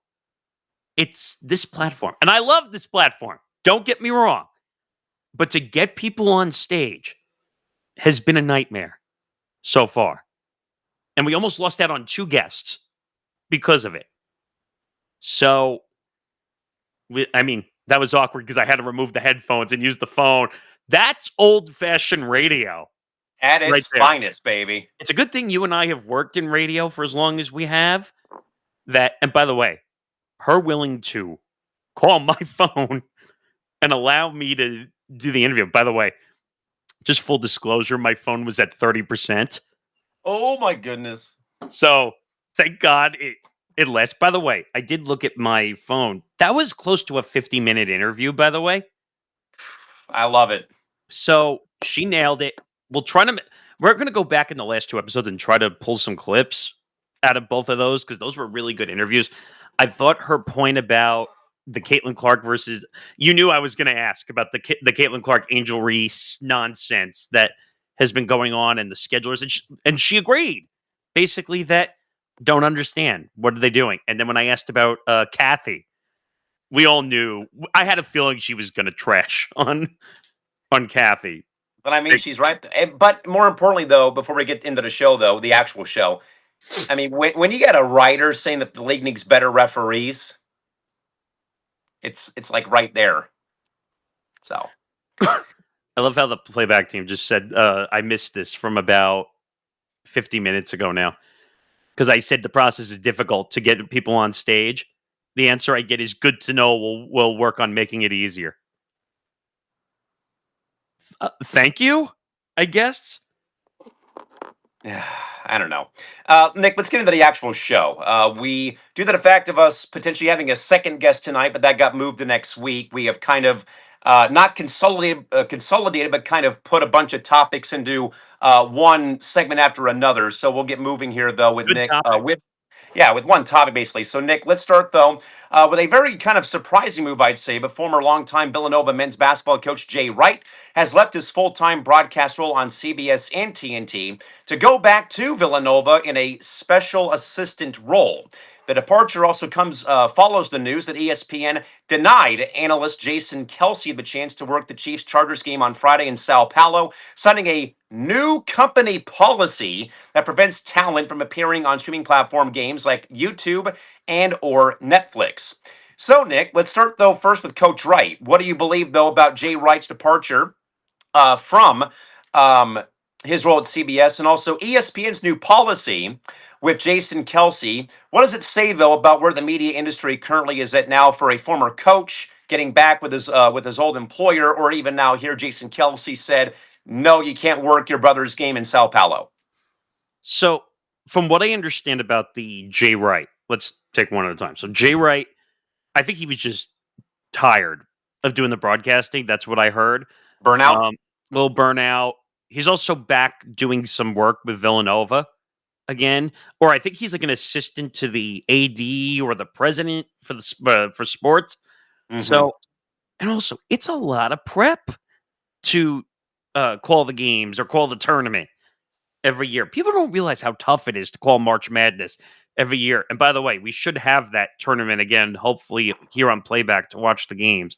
Let's go. Because we had them last March when we had the opportunity to do it. But I think this is just him having the power to do whatever he wants. And he was a great Villanova coach. He could I don't know if he coached in the NBA. He had many opportunities to coach the 76ers and be in the NBA, but he was doing much better in college. Oh, without 1,000%. The thing that maybe Nick Saban should have learned from and stayed in college and not gone to the Miami Dolphins. But I digress. But that's strictly he just didn't want to travel and do the broadcast. People forget traveling and broadcasting is a lot. It's a lot. You know this all too well from all the traveling. I mean, I didn't have to travel, but when I was the sports director at LIU, I had to send my people on the road to do games. Yeah. Because we did so well that I actually had to send a team up to Virginia to do our game. Uh-huh. Because we were actually, believe it or not, we were Division 1 at the time before we ended up in Division 3 where we are now. But we got smacked big time. But I had to send my guys. It's a lot of traveling, including for school. So this is strictly, I think, just a I need a break move. Now, the Kelsey move, this has nothing to do with Jason Kelsey. No. This has to do with, and ESPN's been like this for years, where they don't want, and I don't blame them, by the way. This is not 100% a ESPN four-letter issue here. Correct. Most companies don't want their guys on competitor platforms. Now, you could technically ask the question, is YouTube a competitor? I don't know. I don't know either. Because YouTube is a social media platform, digital platform. It's not Fox, it's not CBS, it's not NBC, which would be competitors. Yeah, he's not going to work a game for CBS, for example. He's going to work on YouTube. Come on now.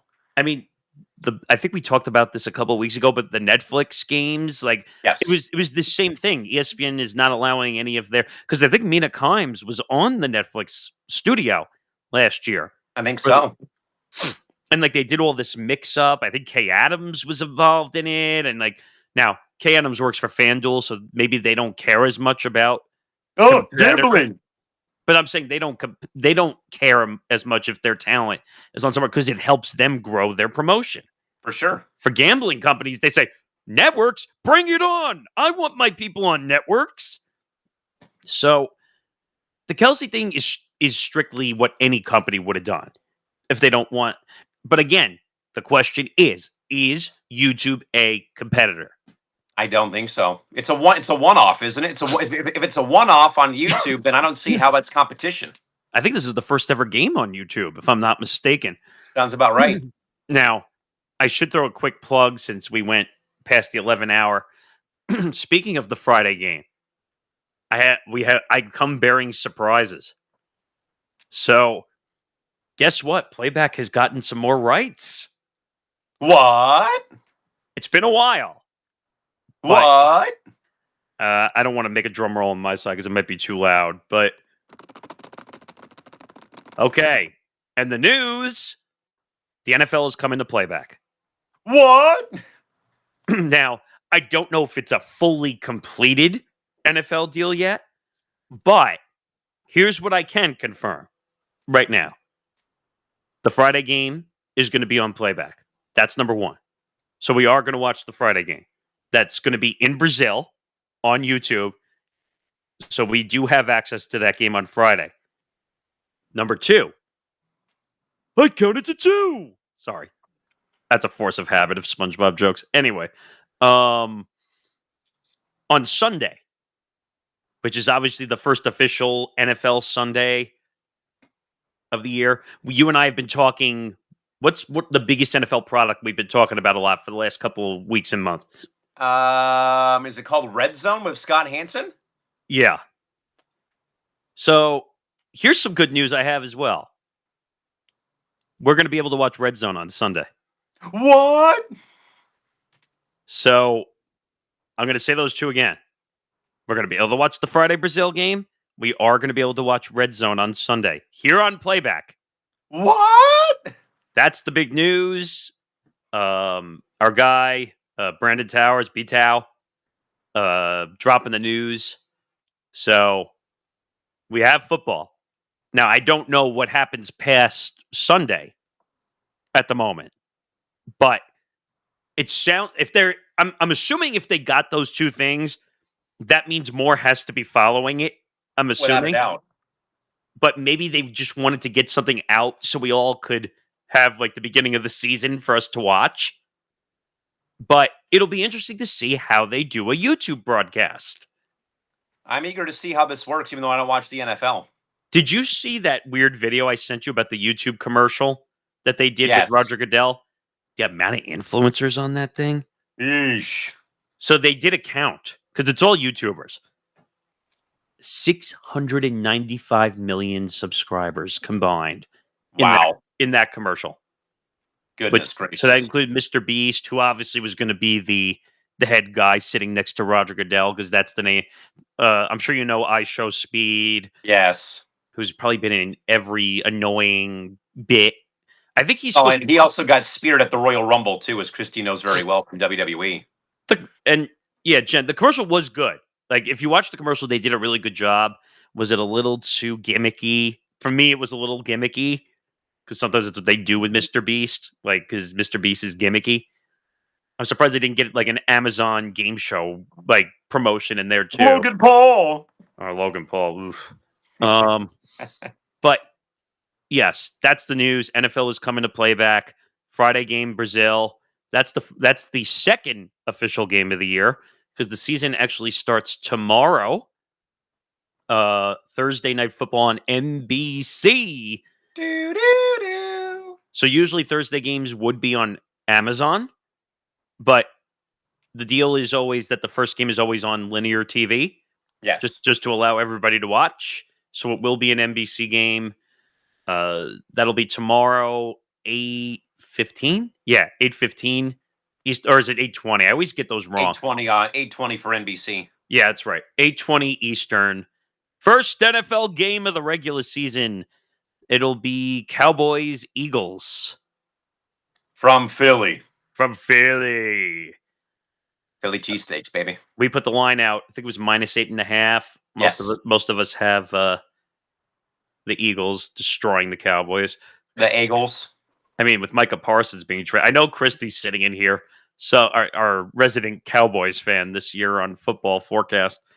Sorry in advance. Just going to say that now. I'll be watching baseball tomorrow.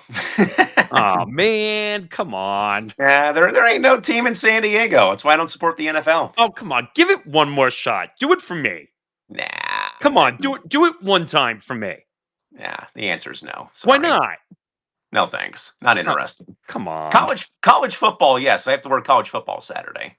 College, absolutely. NFL, no thanks. With that in mind, though, Nick, speaking of college athletics, we have a lot of college tonight, though, too, in the world of sports on Press Row. Nick, I actually saw this ad on Saturday, but Texas Tech booster Cody Campbell took out multiple full-page ads in national newspapers, billboards, and even got commercial television spots to call on Congress to save college sports. The ad, reportedly worth tens of thousands of dollars, is a response to the current state of NIL and player movement, with Campbell's move being a public plea to lawmakers to step in and create federal legislation that would regulate NIL and the transfer portal, which he believes has created an unmanageable and inequitable environment for college athletics.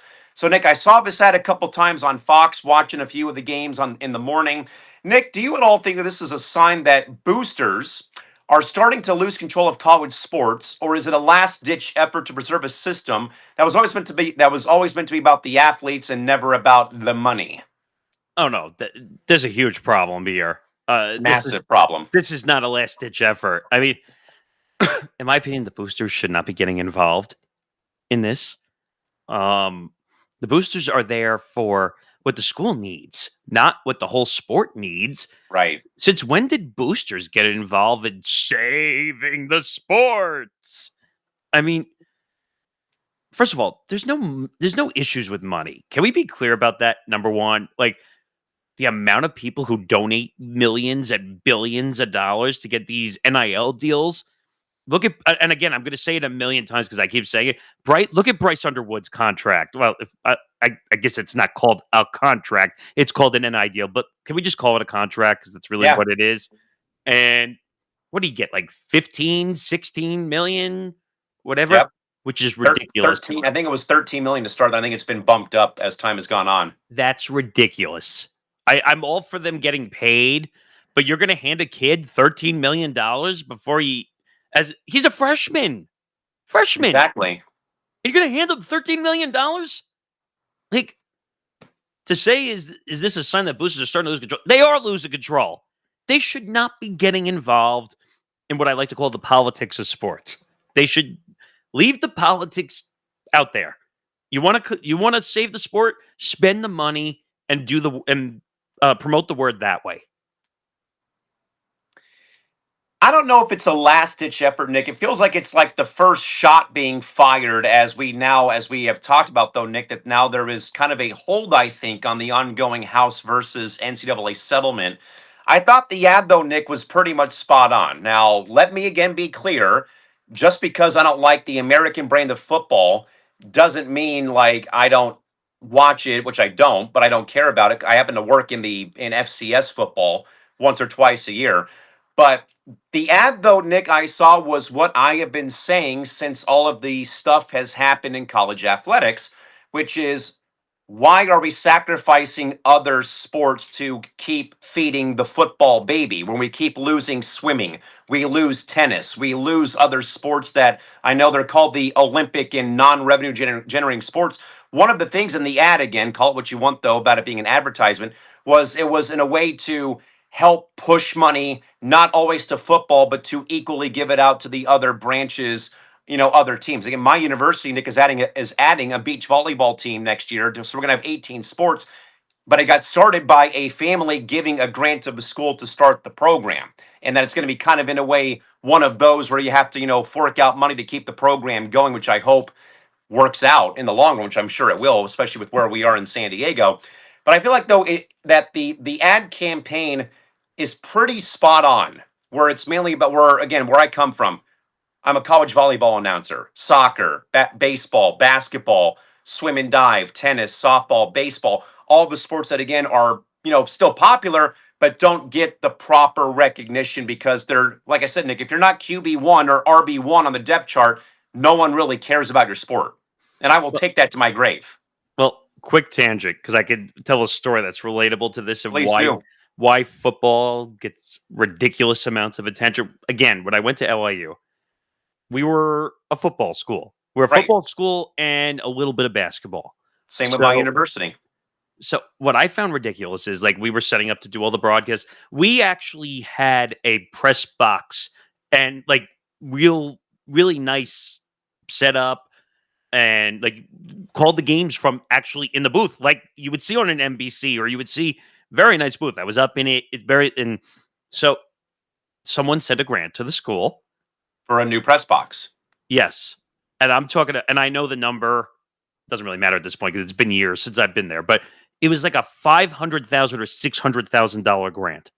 Jeez. I'm not kidding you. This guy had a lot of money. I don't remember who the person is, so don't ask me the name. So I couldn't even tell you. But we threw out his name. Exactly. But this guy, all I can tell you is this guy had boatloads of money. Very rich person. And I remember because again, like I was privy to some of that information, being the sports director of the station. And so I said, "Well, what's the money for?" And they said, "Oh, it's for the press box." And I'm like, the press box? First of all, a new press box does not cost $500,000. I'm just going to tell you that. Maybe like 500 million, maybe for a new one, but not 500K. No, I don't even think it's worth. I don't know. You really think it's worth that much? No, I'm totally kidding. Oh, I was going to say what? Maybe you need between 30 and 50,000, maybe. Maybe 100K, Because they if were. that. I don't even know if they were going like fully new. I think they were just doing like nice upgrades, like to make it more professional. A little home makeover is all it was, probably. But they wanted to make it like a professional booth. That was the goal. Good. But they were not like crashing it. I don't think that was the plan. But there was a fight between the school and the grant person for what the money was going to be used for. You have to remember, when someone gives a grant to a school, they get to decide what it's used for. People forget that. People think if they just give money, they're allowed to use it for whatever they want. No, sir. That's not how that works. Not So- in my house. So in the long run, it never happened because the school wanted to use it for something. Well, along with it, and the person said, "No, I want it for the press box." And they're like, "Sir, it's not going to take $500,000 to build a press box unless you're looking for an NFL press box." Like Jesus, like. So that's my point. Like I'm actually proving your point slightly Yeah. that for some reason people are obsessed with the NFL or football, I should say. And we had a nice field too. Like they did a really good job keeping it. Maintained, it looked good. I don't even. I hate to say this. I don't even think it was grass, to be quite honest. Probably Which- not. Which is so dumb in my opinion. That actually causes more injuries. Turf. Yeah. Why do you People- think FIFA? Why do you think FIFA didn't want to go to SoFi Stadium for the World Cup? Put grass in, or we're not coming here. I remember seeing a story once. I don't remember what soccer stadium it was, where like it was like electronic, and like the parts of the like grass floor would come out from under. Or That's either State Farm Stadium in Glendale where the Cardinals play, or Allegiant where the Raiders and UNLV football play in Vegas. I was fascinated, but it was just, like they kept the soccer field like under the like football field or whatever, and I was like, "Whoa, how did they do this?" Like, imagine if they could protect soccer fields that way. No I mean, kidding. But long story short, just to because we went roundabout on this a little bit, this story's dumb, in my opinion, and boosters. Do yourself a favor and stay out of the spotlight when it comes to politics and sports. You're going to lose. Yeah, I mean, I for one, again, not to toot my horn that I don't like, football, but I think it's so right though, Nick, especially when you're a mid-major like LIU once was before they went in Division III. The University of San Diego is in the West Coast Conference. That football is a driver. We don't offer scholarships for our football program. In case you were curious, we don't offer scholarships for football. Other sports we do though. But when football is the main engine, men's basketball is the main engine, everyone else in a way, doesn't really suffer. But I can tell though, Nick, when I go to work a soccer match at USD, for example, as was the case on Sunday, after football had a sellout crowd of over 6,000, close to 6,000 people, and there's 500 people at a soccer match.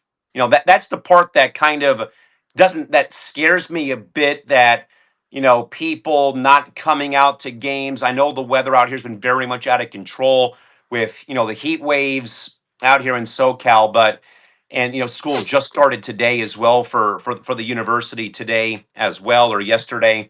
But I don't know though, Nick. But I think though, Nick, actually, I don't actually mind this ad campaign. This might actually be the one time where someone within college athletics is trying their best to kind of help the cause at hand that doesn't involve football. So I just want to clarify one thing, because I made one mistake about LIU. So I didn't realize this. So LIU technically has two campuses. So they have the one in Brookville, which is the one I went to, which was on Long Island. Then they have the one in Brooklyn, LIU Yes. Brooklyn. I worked a game with LIU Brooklyn when they were out here years ago. So I forgot that they combined. Now I they're forgot. just Long Island U in general. So it's now the LIU Sharks, which terrible. when I was there was the LIU Pioneers, and everyone was on board with it. It was great. But Brooklyn bought out your university, it sounds like. Essentially, but I forgot that during the 2025 season, they're going to actually play NCAA Division One FCS. I didn't realize that. Hey now.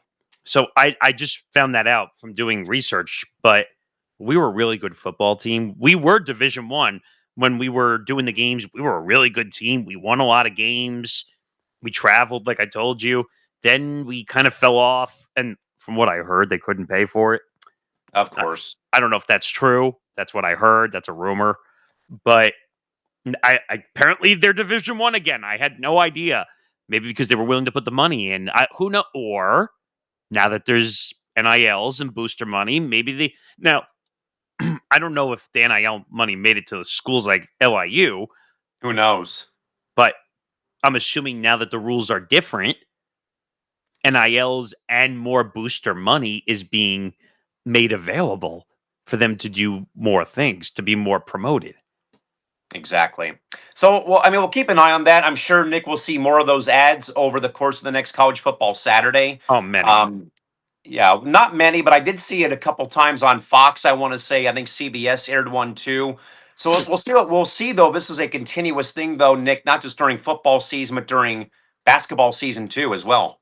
You also have to remember, if you're willing to pay good money, they'll air any ad as long as it doesn't have a curse word in it.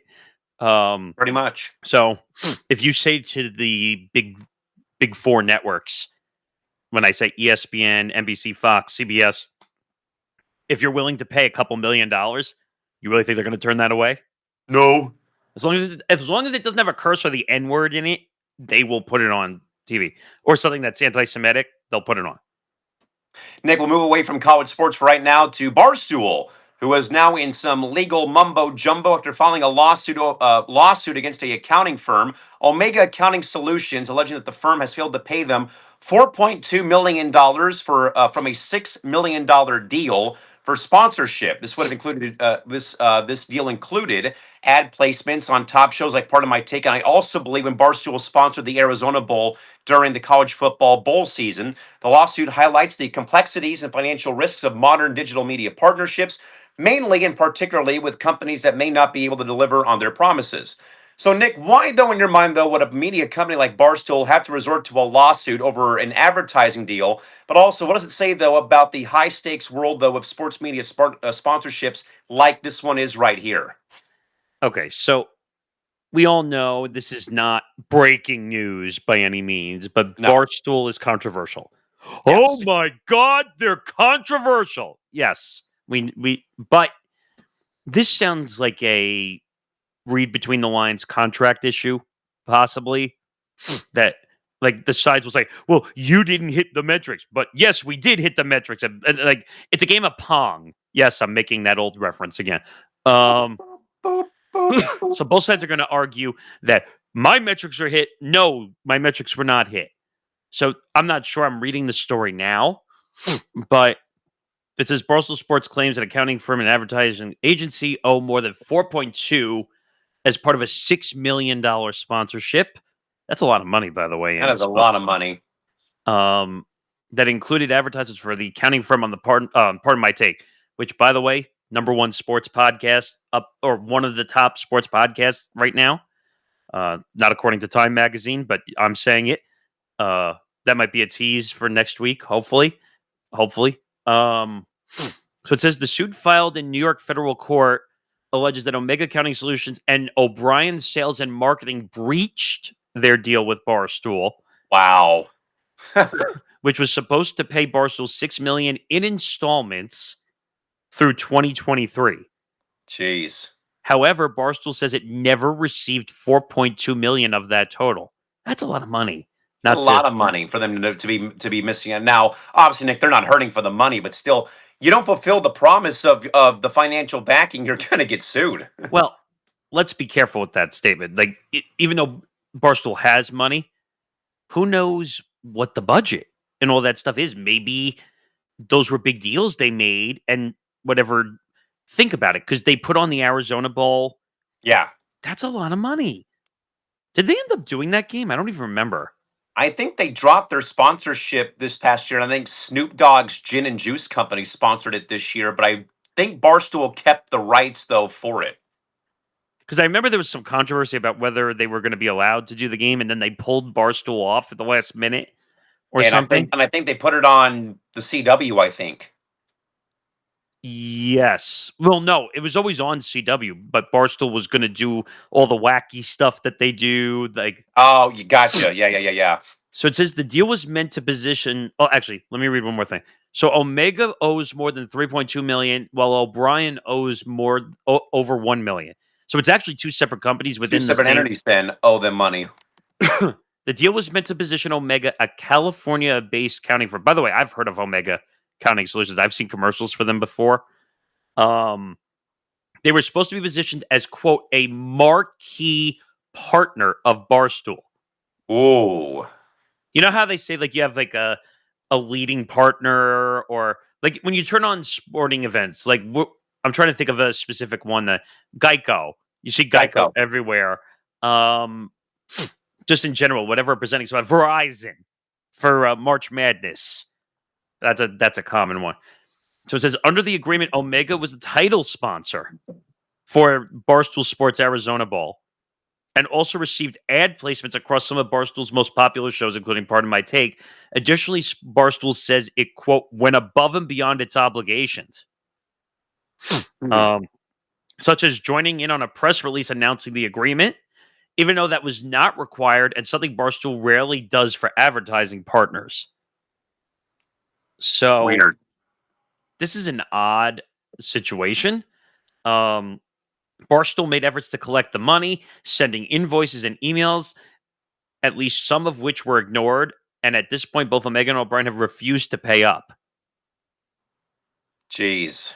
So here's something you learn in this business, because you and I have been around both the good side and the bad sides of this business.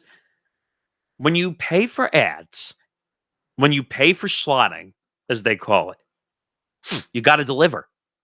You can't just say, I want an ad and not pay. Unfortunate part of this business, and part of where radio is going, that's why it's dying, is when at the station that I worked at before we left, and a independent billionaire bought the station while I was still there, they were running paid advertisement programming, which is this stupid crap of pills and balance of nature. I'm sure you've heard of that before. Yes.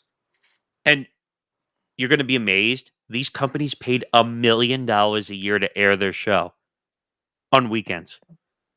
$1 million a year. Jeez. So here's the trick when it comes to this. As long as you can keep that partner paying, then you're getting the money. When they realize they're stupid or they're dumb enough saying, why am I giving $1 million to this station when I could do it myself? Then they realize, oh, I shouldn't be paying $1 million a year, and then they pull it away. So Nick, I just pulled up the website for the Snoop Dogg Arizona Bowl presented by Gin and Juice by Snoop Dogg. There is no mention of Barstool Sports for next year's game. Yeah, because they were pulled away. It is now just on the CW as of this upcoming season, or year, I should say.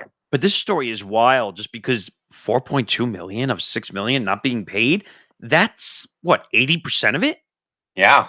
So usually when you make these type of deals, you pay a percentage up front, usually. Mm-hmm. That way they're guaranteed something and they don't run away. Right. But it says the suit comes not long after the company reached an expansive deal, with Fox Sports and all that stuff. So this is going to be interesting to see how this plays out, because now it becomes a battle of he said, she said, who delivered, who didn't deliver. If Barstool has the invoices, then these companies are screwed. They're screwed. If they don't have the invoices, which I doubt it, because Barstool has a full sales force, so I'm assuming they track and keep everything, especially for that type of money. Oh, yeah. They're not losing those invoices. I'll tell you that right now. Same. So I think these two companies are going to be shit out of luck. They're in trouble, and Barstool will eventually get their money. Nick, over in the world of soccer, no surprise with this man again in the limelight of controversy. But after Inter Miami's 3-0 loss to the Seattle Sounders in Sunday's Leagues Cup final, no one better than Luis Suarez appearing to spit at a Seattle Sounders staff member during a very physical post-match altercation involving pushing and shoving and some fists being thrown, with Suarez up to his usual tactics. The incident adds another chapter to his long history of on-field controversies, including biting players during gameplay and racial abuse of opponents or fellow teammates. The incident has also once again sparked debate about player conduct and how sports leagues should address those who are in fact repeat offenders. So again, Nick, we talked though about Inter Miami because of the fact that Leo Messi and Jordi Alba sat out the All-Star game this year. And we thought there'd be a double standard about, well, we're going to punish somebody not from Miami, but we will punish, or we won't punish Messi and Alba. But Nick, though, is it a sign, though, of a double standard when a high-profile big name like Luis Suarez is seemingly able to get away with bad behavior on the field? And what or should the league do in this situation? Not even MLS, but any league that he plays in general. How do you combat it? I don't know if you can. This is getting ridiculous with soccer. I mean, you know the soccer world a little better than me, but I've learned a lot since we've done it on this show. There's double standard to the 1 millionth degree here. By absolutely. And I don't care if this is Suarez or Ronaldo. Messi, Ronaldo, doesn't matter. I mean, who was the one that got suspended for the not showing up at the All-Star game? Messi and Jordi Alba of Inter Miami. Okay. So, to be honest, I could give two shits who it is. If you do something stupid, you win play stupid games, win stupid prizes. Okay? That's how this should be treated. Now, I'm assuming because I see the teams, this is an MLS issue, right? Yeah, it was an MLS. It was a two MLS teams in a international tournament that was being played. They got to the final. So where's Garber? You know where Garber's at? No. Out of the equation, Nick, because CONCACAF, the governing body of the Leagues Cup tournament and of North American soccer, would handle the situation, not Major League Soccer. Oh, just because the MLS teams are in the final, that tournament doesn't involve Major League Soccer's involvement. This is all CONCACAF or FIFA. Okay, so you're letting a corrupt organization determine everything. Bingo. I'm talking mostly FIFA. I don't know about CONCACAF, but I know who they are and what they represent. But you mentioned FIFA, so that one I know right off the bat. FIFA is probably one of the most corrupt. There's more corruption and collusion in FIFA than probably any governing body that's involved in sports. IOC, boxing, you name it. So this doesn't surprise me that CONCACAF or FIFA didn't do anything because they're going to protect their stars because they need the ratings. But here's the problem. Again, what logo was on the screen during the game? Inter Miami. No. Which TV or digital representation was on the game? Apple TV Plus. So who the F even saw it? People at the game. Exactly. Either it was Apple or maybe Fox or FS1 may have had the final, one of the two. No, it was Apple. I remember seeing the logo when the fight happened. I saw the video on social media. So that's your first problem. Number one, no one's going to see it. And, well, let me take that back. More people probably did see it because people probably posted the clip 100 million times on Twitter and Instagram and TikTok because it's players spitting on players. And for some reason, people are fascinated to post it was not even that, Nick. It was a player spitting on a staff member of the Sounders, like coaching and athletic training staff, not even a player. Well, and then if I'm not mistaken, like I saw players like throwing coaches on the ground and full-fledged melee broke out when the game was over. It kind of reminded me of like Pedro with Don Zimmer. I was just going to say, you took the words right out of my mouth.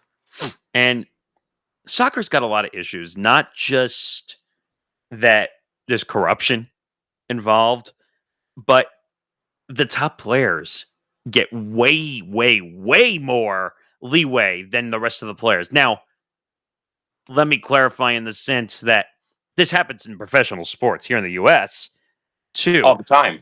But in soccer, it is the worst, in my opinion.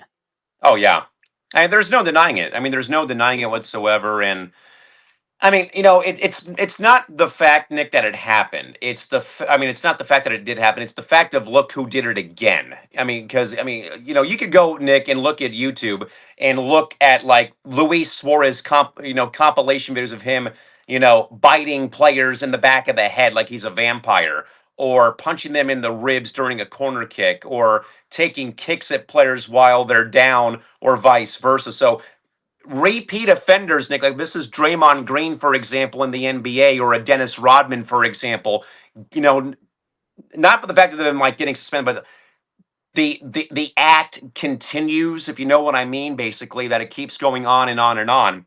And more importantly, though, Nick, this adds like another layer, though, to Inter Miami kind of becoming MLS's new villain all of a sudden. It's not the Galaxy, it's not San Diego FC, it's not LAFC.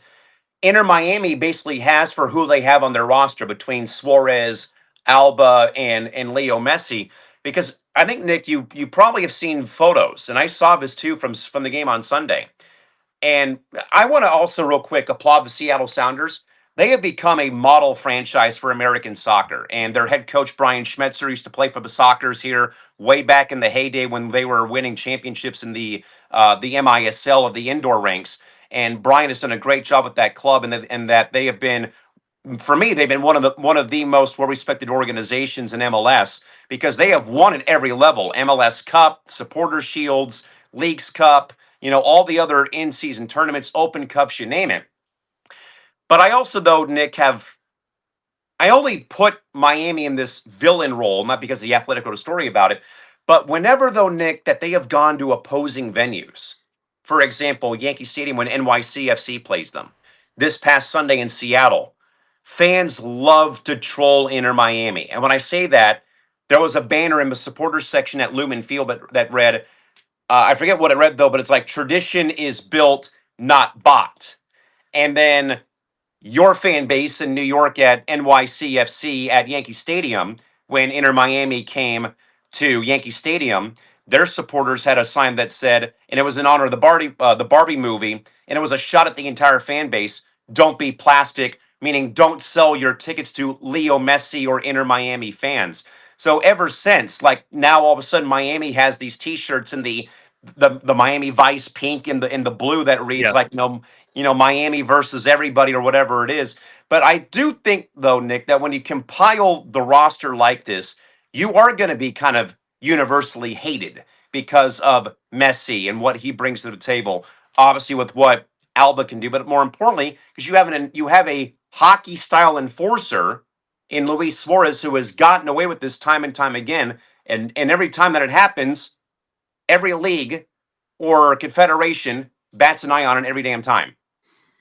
Yeah, I mean, there's no way to really stop it. There's no way to really fix it. I think this is soccer's problem where they have corruption and teams are treated better and players are treated better. Well, I think part of this is the Apple deal. That's part of the problem. And who's getting the money off that? Is that Messi or is that Messi's getting like a share of it off of his contract. that's the problem? One player should not be getting incentive off an Apple deal. Sorry. Like that's setting the wrong message. Yeah, Am I I don't. I don't. Yeah, I don't care if Miami has the most number of IG followers in the league and TikTok followers in the league. And as I say about a certain hockey team in San Jose, TikTok views, jersey sales, and fancy schmancy comical bobbleheads don't win you more than 20 games in the standings. Same here with MLS. well, I hate using this example, but kind of like what we do in the content world where people say, "Oh, it's all about the views. It's all about the views." Like, no, it's you got to have a good product and a good brand and a good foundation to really grow a fan base, which is what we're trying to do. Like, just because you have a lot of money doesn't mean your channel is going to succeed. You could spend hundreds of thousands of dollars, but it's all going to be fake following when you do all that stuff. You got to build a base, even if it means doing it slowly. You figure it out. Same thing with fans, where You're trying to build a team. Look at the Valkyries. They've had, what, 20 sellouts already? Yeah. So, for a first-year club. I mean, if you heard what Christine said during the interview, like, look at the Valkyries. Like, they're doing better.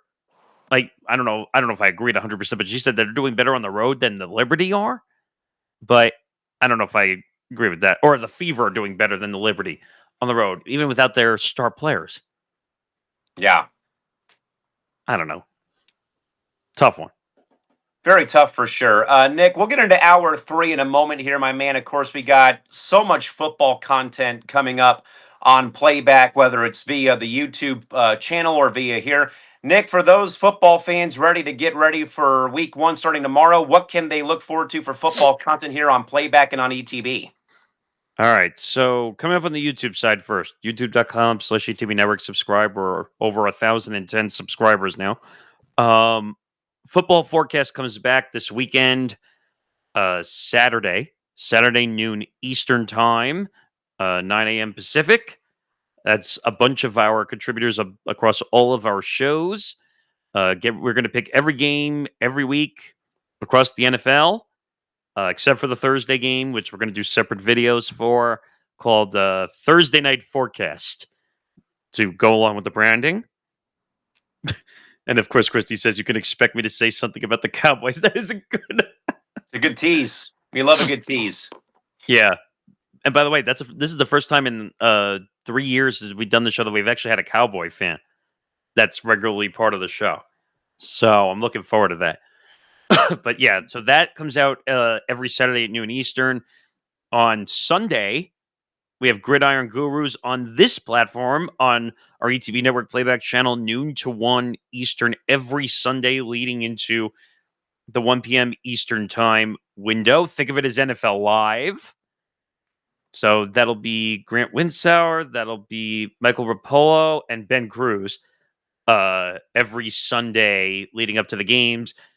Now, we do have the special surprise this week that we are going to have Red Zone from the NFL leading right out of our Gridiron Guru show. So make sure you stick around after the Gridiron Guru show and watch 7 hours of commercial football.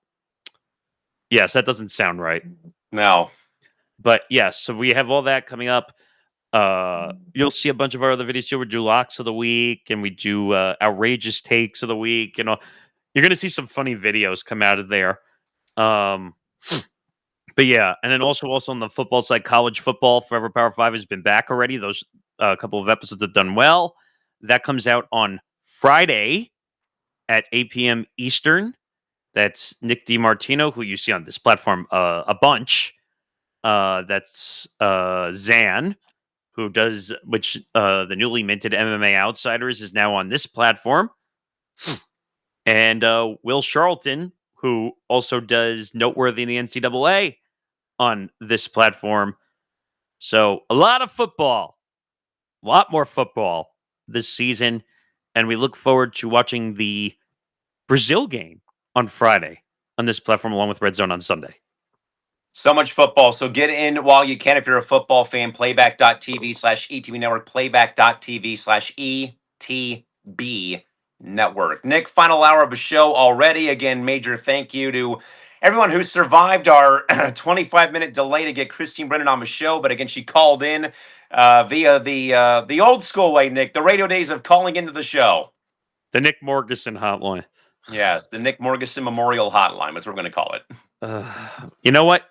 We got to be resourceful. You and I are probably more resourceful than anything. Quick tangent before we pick up.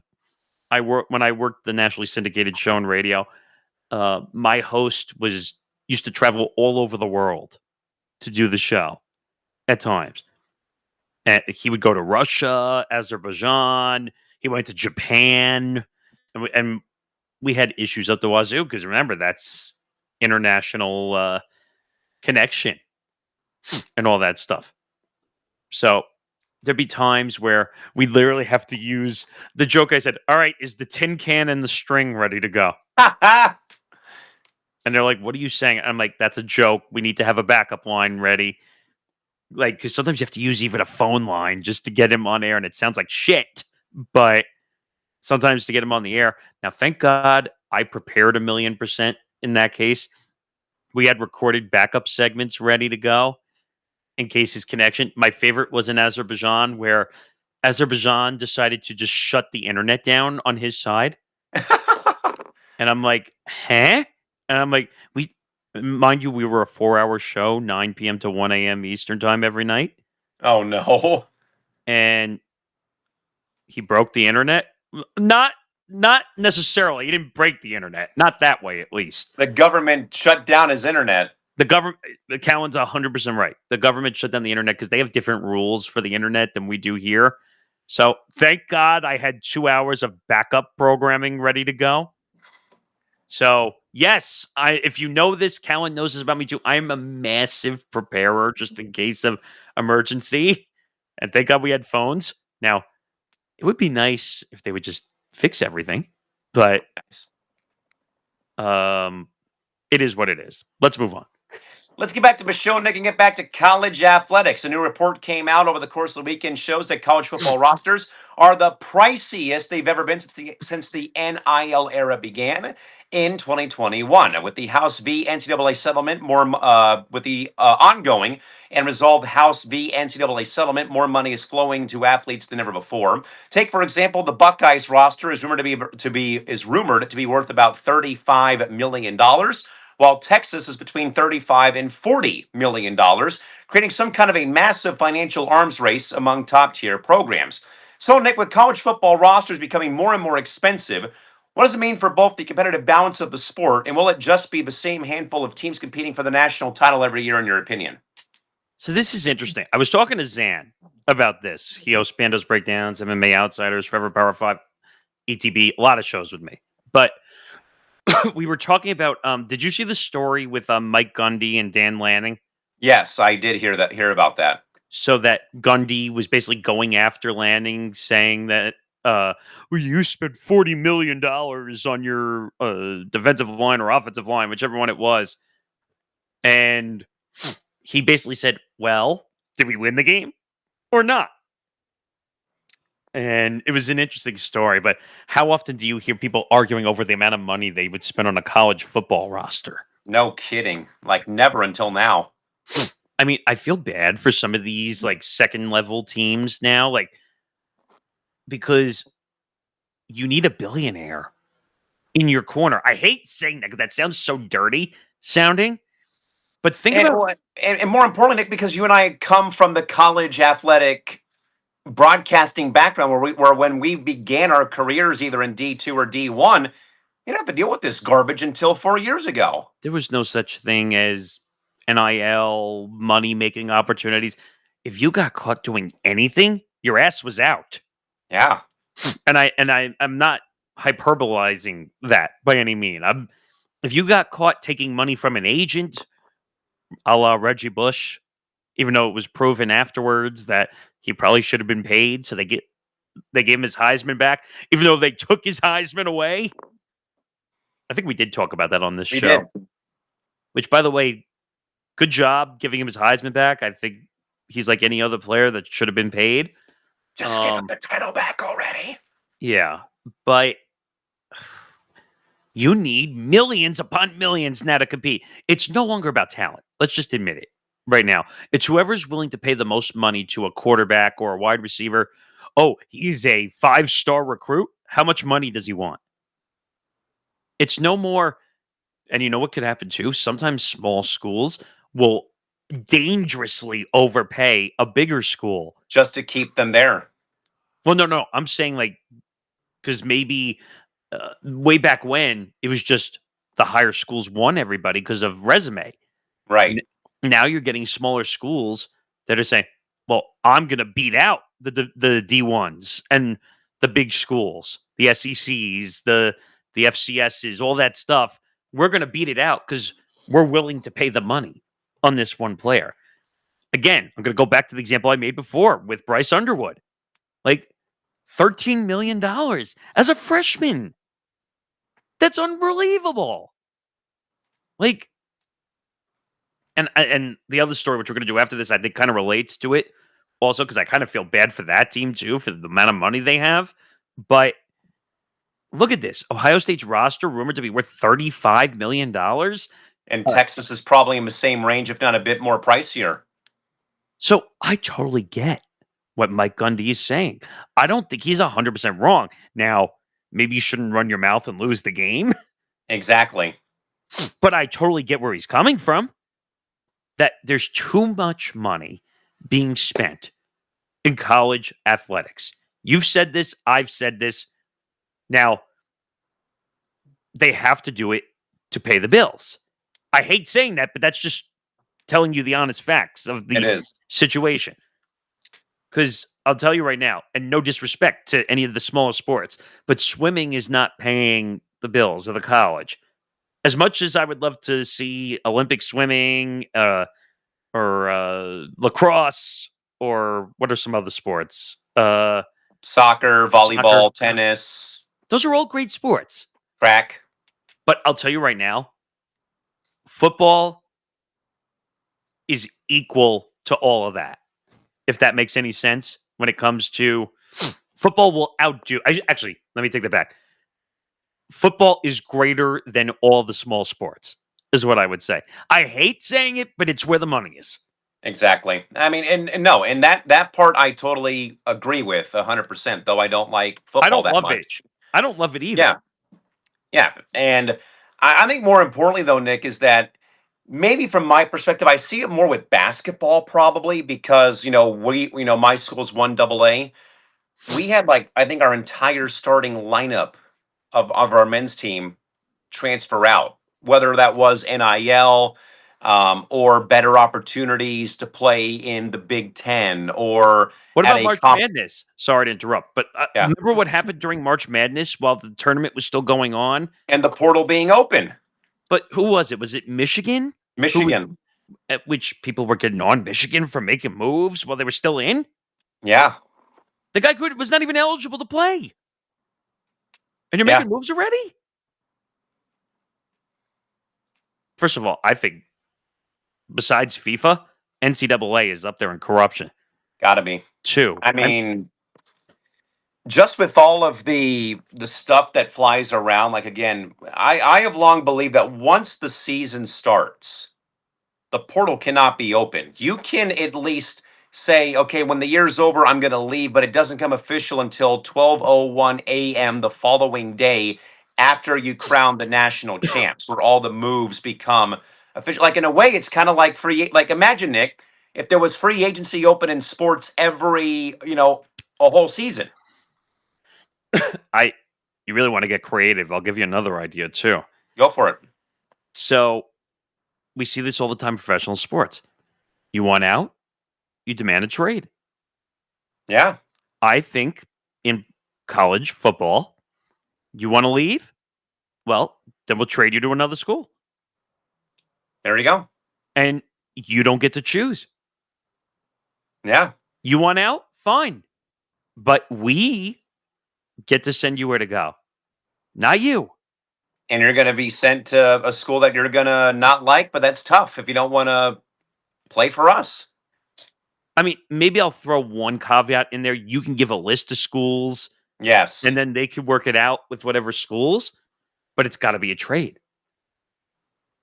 We're kind of in a way heading down that direction pretty soon, though. The money is causing a massive problem.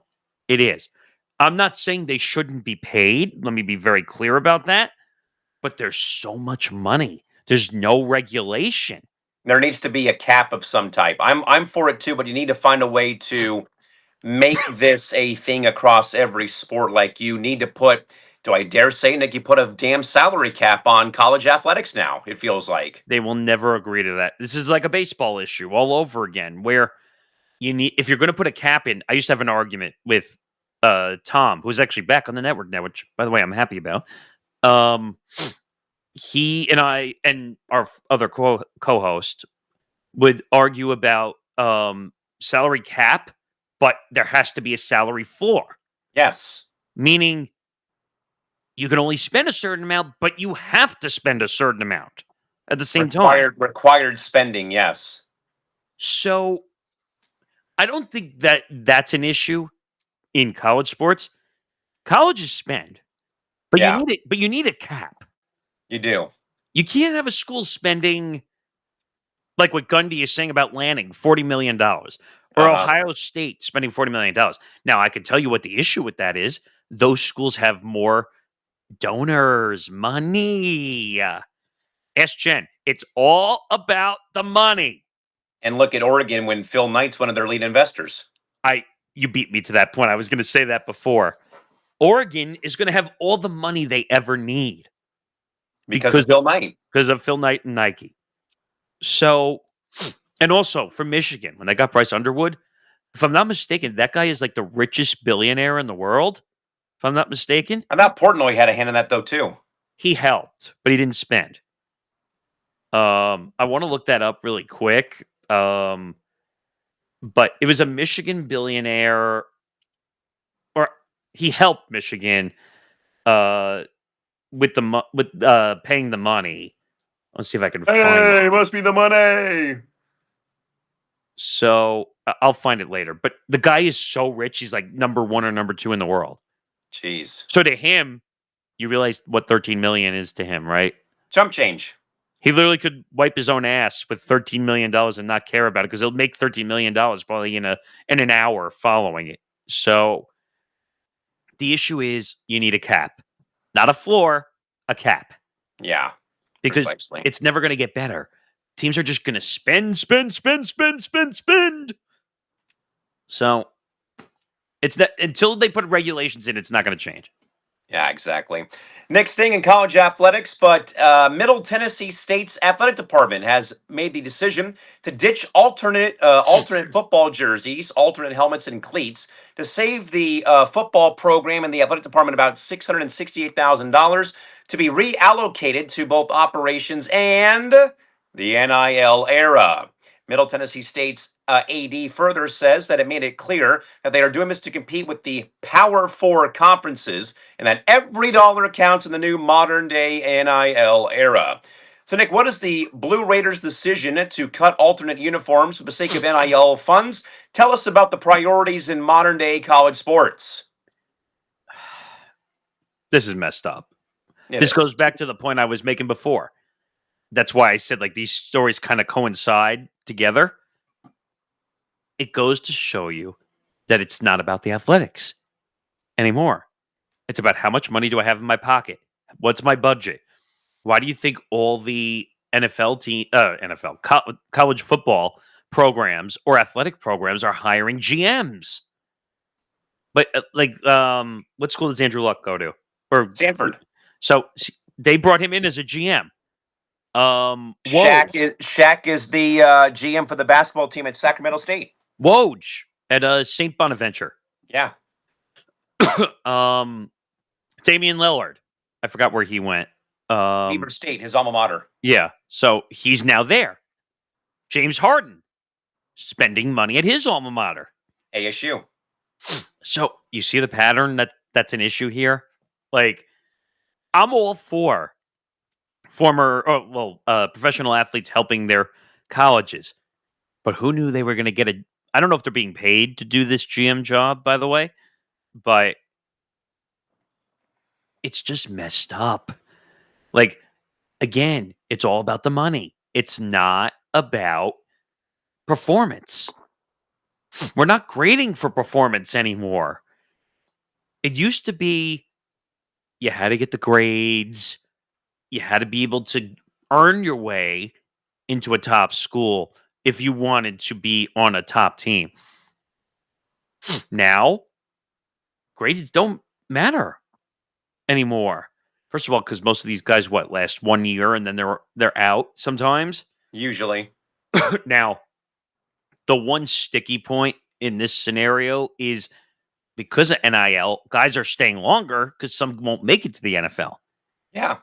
So they're staying an extra year rather than running to the NFL after 1 year because they have to go get the contract. Mm-hmm. Go ask Jamarcus Russell about that. Go ask Johnny Manziel about that. Maurice Claret. Even though Johnny Manziel's, because I saw you share that with me in the comments he was making. I don't remember the exact comments. You saw it, He but hopes the Browns go 0-16 every year. part of that is his fault, though. He Yep. wasn't ready. He wasn't prepared to be in the NFL. I do agree with him, though, that they probably should have paid him because they don't make it as far as they do without him at Texas A&M. Oh, Christy, don't remind me about Ryan Leaf. Well, Ryan Leaf had some mental health and drug issues also. Yeah, don't Now, remind me about that. you know what's historic about that draft, though? So he was one. Was he one and Manning was No, two? Or was it the other way? Peyton went first to the Colts, and Leaf came to the San Diego Chargers. Oh, yeah, that's right. But I remember that there was the possibility that Leaf was going to go number one overall. And I guarantee you the Chargers probably kicking themselves now. Well, And they didn't lose another game or two. But it's an odd place. Christy said Leaf went to high school. Oh, wow. That's cool. Do they know each other, though? Is the question. He's a guy. He's a guy I'd be fascinated to talk to, by the way, just because he worked really hard to recover. Yes. If you remember, like he was yelling at reporters in the locker room because of all his... I saw it play out on live local television, sir. I know all about it. And Gene Seau, God bless his soul, had to come in and like get him away from the Charger beat writer. She said they did, but didn't like each other. Oh, gee, I wonder why. Oh no. Well, who knows what he was doing back then at that point? But he was a great college football player. He just didn't pan out in the NFL, sadly. It was a bust, unfortunately. Yes. He's a really good broadcaster, though, now. Yes. Because sometimes, well, they do say sometimes Leaf was well known for... Yeah, that's what I'm talking about. In the locker room, he yelled at that reporter. Knock it off! He almost... he was ready to attack that reporter. He wanted to punch his... and I know who it is, but I forget the name of the writer. It kind of reminds me of DeMarcus Cousins, what he did in Sacramento to that reporter. He almost punched his lights out. Yeah. Almost. But who was that reporter? I just remember they had to hold Ryan back because he was ready to burst like a ferocious wolf. Yep. I'm trying to remember who the reporter was too, because it was such a viral. Jay Posner of the San Diego Union Tribune. Well, actually, that was before social media, but I just remember it went September of 1998. Jesus, I was 5 when that happened. So I was 4 when that happened. But, knock it off. But just to get back to Middle Tennessee, like, think about what they're doing. Okay, they decided to ditch alternate jerseys and helmets and cleats to save a couple of bucks. So what happens if? Because in today's modern era, they go through cleats like they're water. Yeah. And because you have Nike and Reebok and Adidas deals, because now all the schools have deals with colleges. And a lot of them, though, Nick, have been making different deals with new companies now. But my point is they have deals where they get cleats almost, every week? At least. First of all, I never understood breaking in new cleats every week. That just seems like an annoyance. Yeah, it does. But to ditch alternate jerseys and helmets and cleats to save $668,000, which, by the way, in college football, that's like a pittance almost. Yeah. This money's being real. See, this is what bothers me. The money is being reallocated to operations and NIL. First of all, what is operations? Give me a break. Game operations, football operations, probably football operations. $668,000 is not going to cover football operations. I'm just going to tell you that now. Okay? $668,000 wouldn't even cover an NIL budget. No, especially at a school like that. So, I don't like what they're doing, but they're doing it because there's pressure being put on them as a school, as being part of the college football landscape. And what did you say? The athletic director made it clear that they're doing this to compete in the Power 4 conferences. You're not competing with close to $700,000. You're just not. Give your players the jerseys and the cleats they deserve, for crying out loud. And do it like the way they do it in baseball, where sometimes you have to build up a farm system, make good players. Is it going to take longer? Yeah. But this money thing is ridiculous. Yeah, it is. I mean, it may not be a lot of money, but like you said, Nick, it's not a lot of money that's being put out here. But for a school though, like Middle Tennessee State, again, not very big, that money can go a long way. But again, it's not going to cover all the bills they have to pay though for ops and for NIL though at that university. I mean, most top athletes now that are getting NIL money, we're talking a few $1,000,000, Yeah, at least. which scares me because some of these guys, and this might sound offensive a little bit, but some of these guys are too dumb to handle that money. Yeah, no, and I 100% agree with the logic of that. You give kids some money. Yikes, especially when they're young and not quite fully there just yet. I mean, I hate to say this, but look what happened to Henry Ruggs in the NFL. Yes. One of the best. I think he was an Alabama alumnus, grad, right? If I'm not mistaken. Yes. Really good wide receiver for Alabama.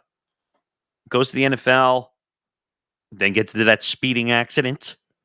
Not accident. He pretty much did it himself. Mm-hmm. Was driving like 120 plus miles an hour. Ends up in jail for 7 to 8 years. Yeah. Because once you get money, you do dumb things. And it went back to your point though, too, Nick, as well of you play stupid games, you win stupid prizes as well. So I mean, we'll see what happens though with what happens with this story. But I mean, the whole college landscape, as I said, is just so weird right now. It's just interesting. Nick, there were a couple other stories that we actually saved in the event that we did not have either Christine or Casey join us that I did want to touch base on though, because Nick, you obviously saw the video of the Florida State Seminole fan base storming the field at Doak Stadium at Bobby Bowden Field, where, of course, though, Nick, we also had heard about the ongoing court and field storming fines. And to no surprise, the ACC has already slapped the Seminoles with a $50,000 fine for storming the field after their win over Alabama, making them the first school to be penalized this year under the new conference rule. But in another related Jersey snafu, Nick, of course, this was a very big one that we wanted to talk about. But Northwest University rejected the Tulane Green Waves' request to wear their white uniforms they wore after Hurricane Katrina that hit 20 years ago. A move that prompted Tulane's head coach John Summerall to call out Northwestern after the Green Wave beat them 23-3. So, Nick, two-part question. We'll start first with the field storming. So, Nick, should conferences be fining the school or fine the fans somehow for field storming, court storming, or is it a part of what makes college football and college athletics so special with its tradition of it happening? Excuse my frustration here, but this is effing stupid. I'm just going to say that right off the bat.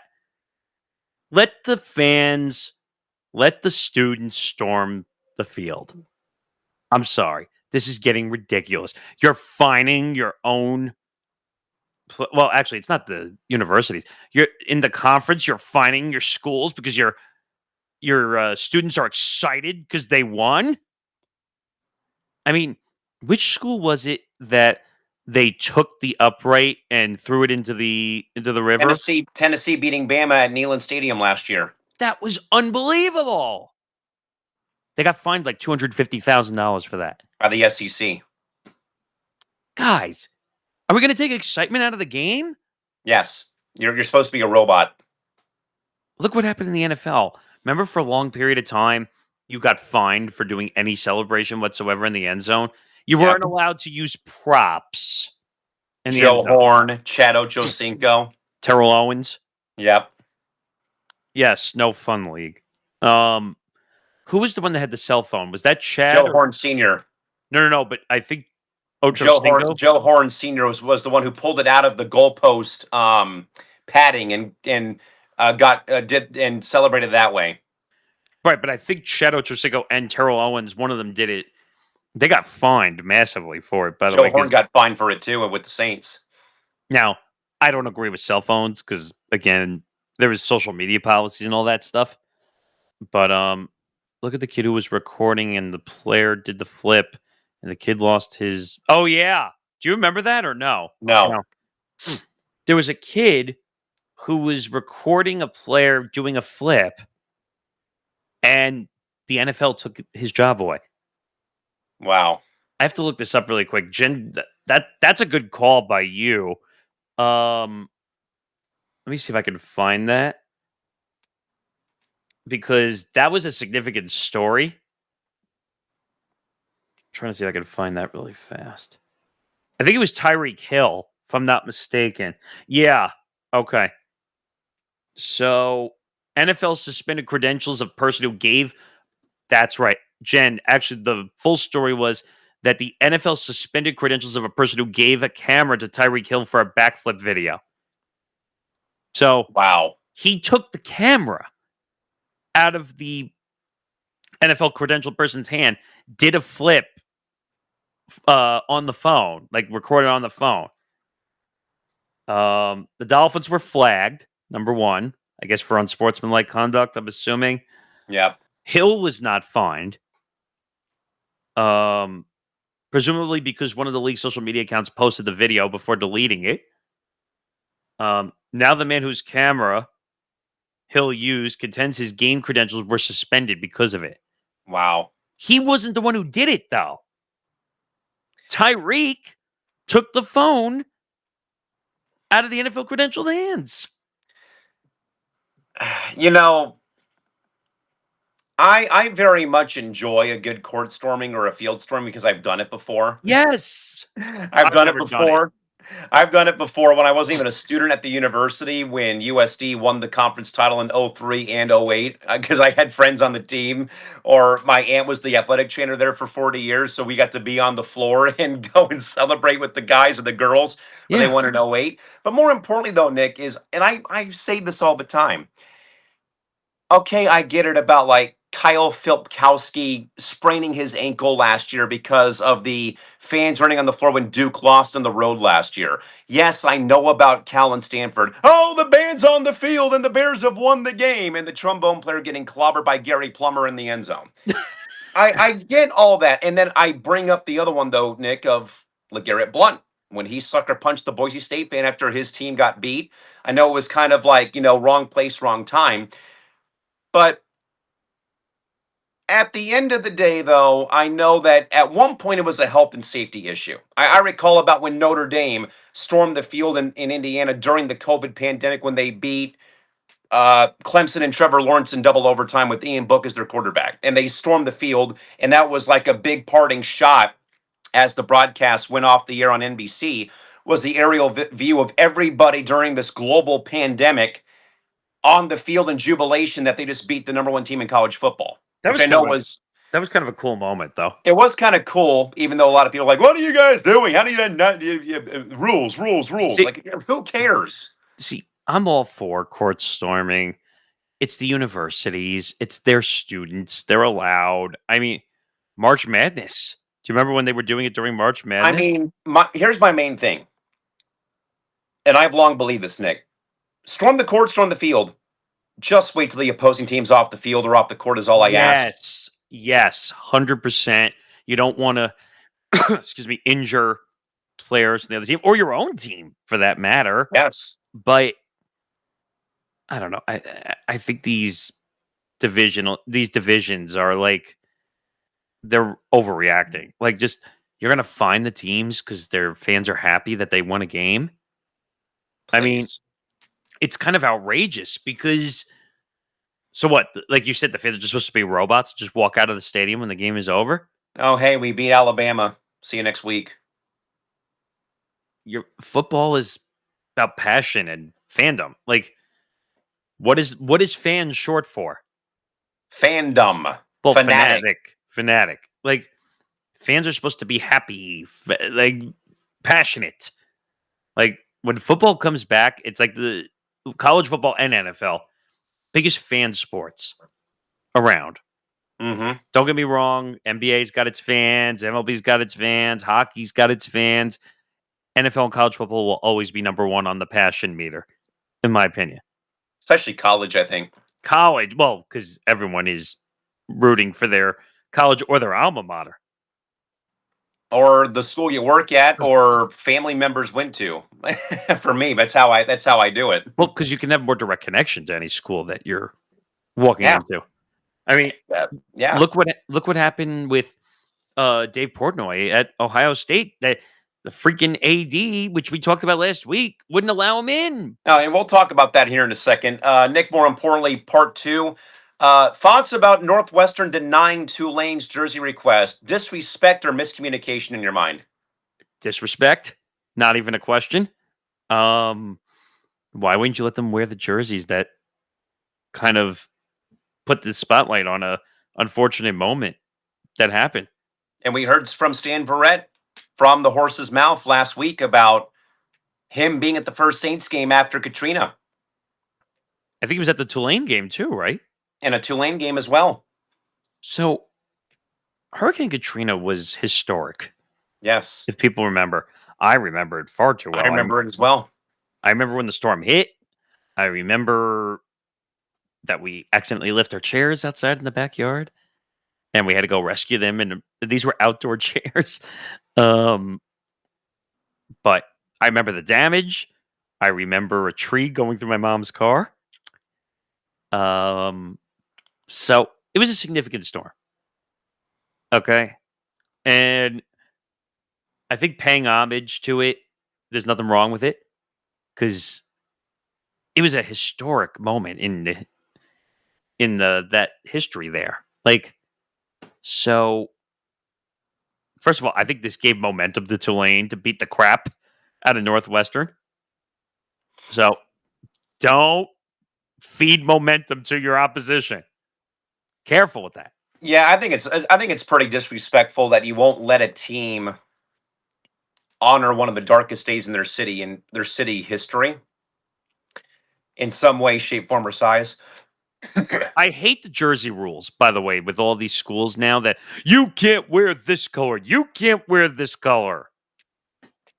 Thanks a lot, NBA. Well, no, I'm saying like sometimes when colleges say, "Oh, I want to wear my whatever color." Nope, they're wearing the color that you can't wear it.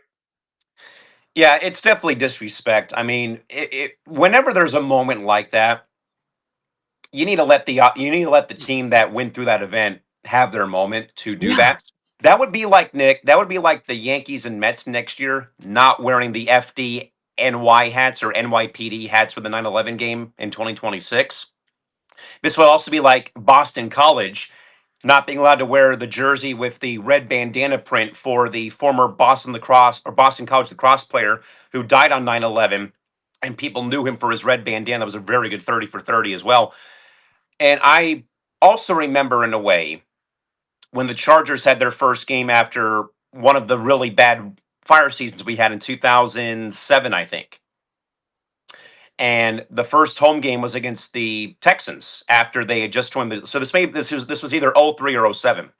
And the first home game that they came back, LaDainian Tomlinson came running out of the tunnel with an American flag, and then after that, someone else had a Cal Fire and and the San Diego firefighters flag. More importantly, at the time, the governor, Arnold Schwarzenegger, the governor of the state, was at the game. And of course, he gave his very famous "Go Chargers, go." That team, Nick, went out there and they must have sacked David Carr like 30 times in the first quarter. They blocked two punts for touchdowns. And it was a way how the city got their mind off of people who had lost their homes and everything during the very chaotic fire season here during that time. And I mean, I feel like that this really is some disrespect. Like, if you know that there is a community who's grieving something like that, even if it's 20 years later, you respect their wishes to wear the uniforms that they wore for that first game coming back out of what they went through 20. I don't care if it's a day ago, a week ago, a month ago, a year ago, or 20 years ago. You need to let them honor that past and let them do their due diligence for their local community. Yeah, again, I hate saying this. This goes back to brand and money, which is dumb. Like, let them wear the damn jerseys for crying out loud. Like, it's a historical situation that happened. Yeah. Just let them live in the moment, please. Yeah, Nick, let's stay in college sports for a couple more topics here, my man. This one, though, kind of came out of the blue and it became official today, and it's a very much a shocking one. But the recently Division One newly minted members, the UC San Diego Tritons, only a year after going on this incredible run with both basketball programs, who Nick 25 years ago was still a Division 3 university, has gone from Division 3 to D2, now to D1. They're already going to be out of the Big West Conference to join the West Coast Conference in the 27-28 academic year to face your boy in the USD Toreros starting in 2 years. A huge move for the school's athletic programs. The move also solidifies the conference, that'd be the WCC's position, as a top tier mid major conference on the West Coast, as Gonzaga is leaving for the Pac 12 next season, on top of them also losing Wazoo and Oregon State. So, Nick, let's start here with this one, man, because I didn't believe this when I first got the tweet yesterday that UCSD, Nick, also becomes the first non private faith based university to join the West Coast Conference since 1979 when Nevada, Reno, left to go to the Big Sky Conference. So, more importantly, Nick, are you at all surprised that a first year Division 1 fully eligible member all of a sudden is moving to a new conference only a couple years after the fact? I'm quite shocked, actually. Um, Usually you got to establish who you are as a school. I can't remember the school we talked about earlier in the summer that was trying to move. What was it? A Mountain West school that was trying to move in football, and because they tried to pay out, That and may have been Sacramento State, I believe. because they wanted to move on to Pac-12 or something, I or think it was Sacramento State.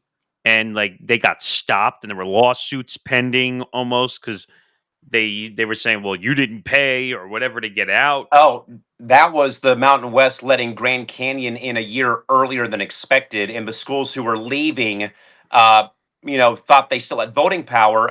No, you signed away your life when you said that you were going to leave for the Pac-12 conference. Right. So that's how That's what it was. that's what I kind of almost compare that to here, where it's interesting. One, because you said religion-based schools, it's treated differently a lot. Like Chaminade, that's one near me that I look at. Uh, Chaminade in Hawaii too. right. So you got to treat those schools differently because they have different rules and different religion-based stuff that they follow. But For example, no games on Sunday.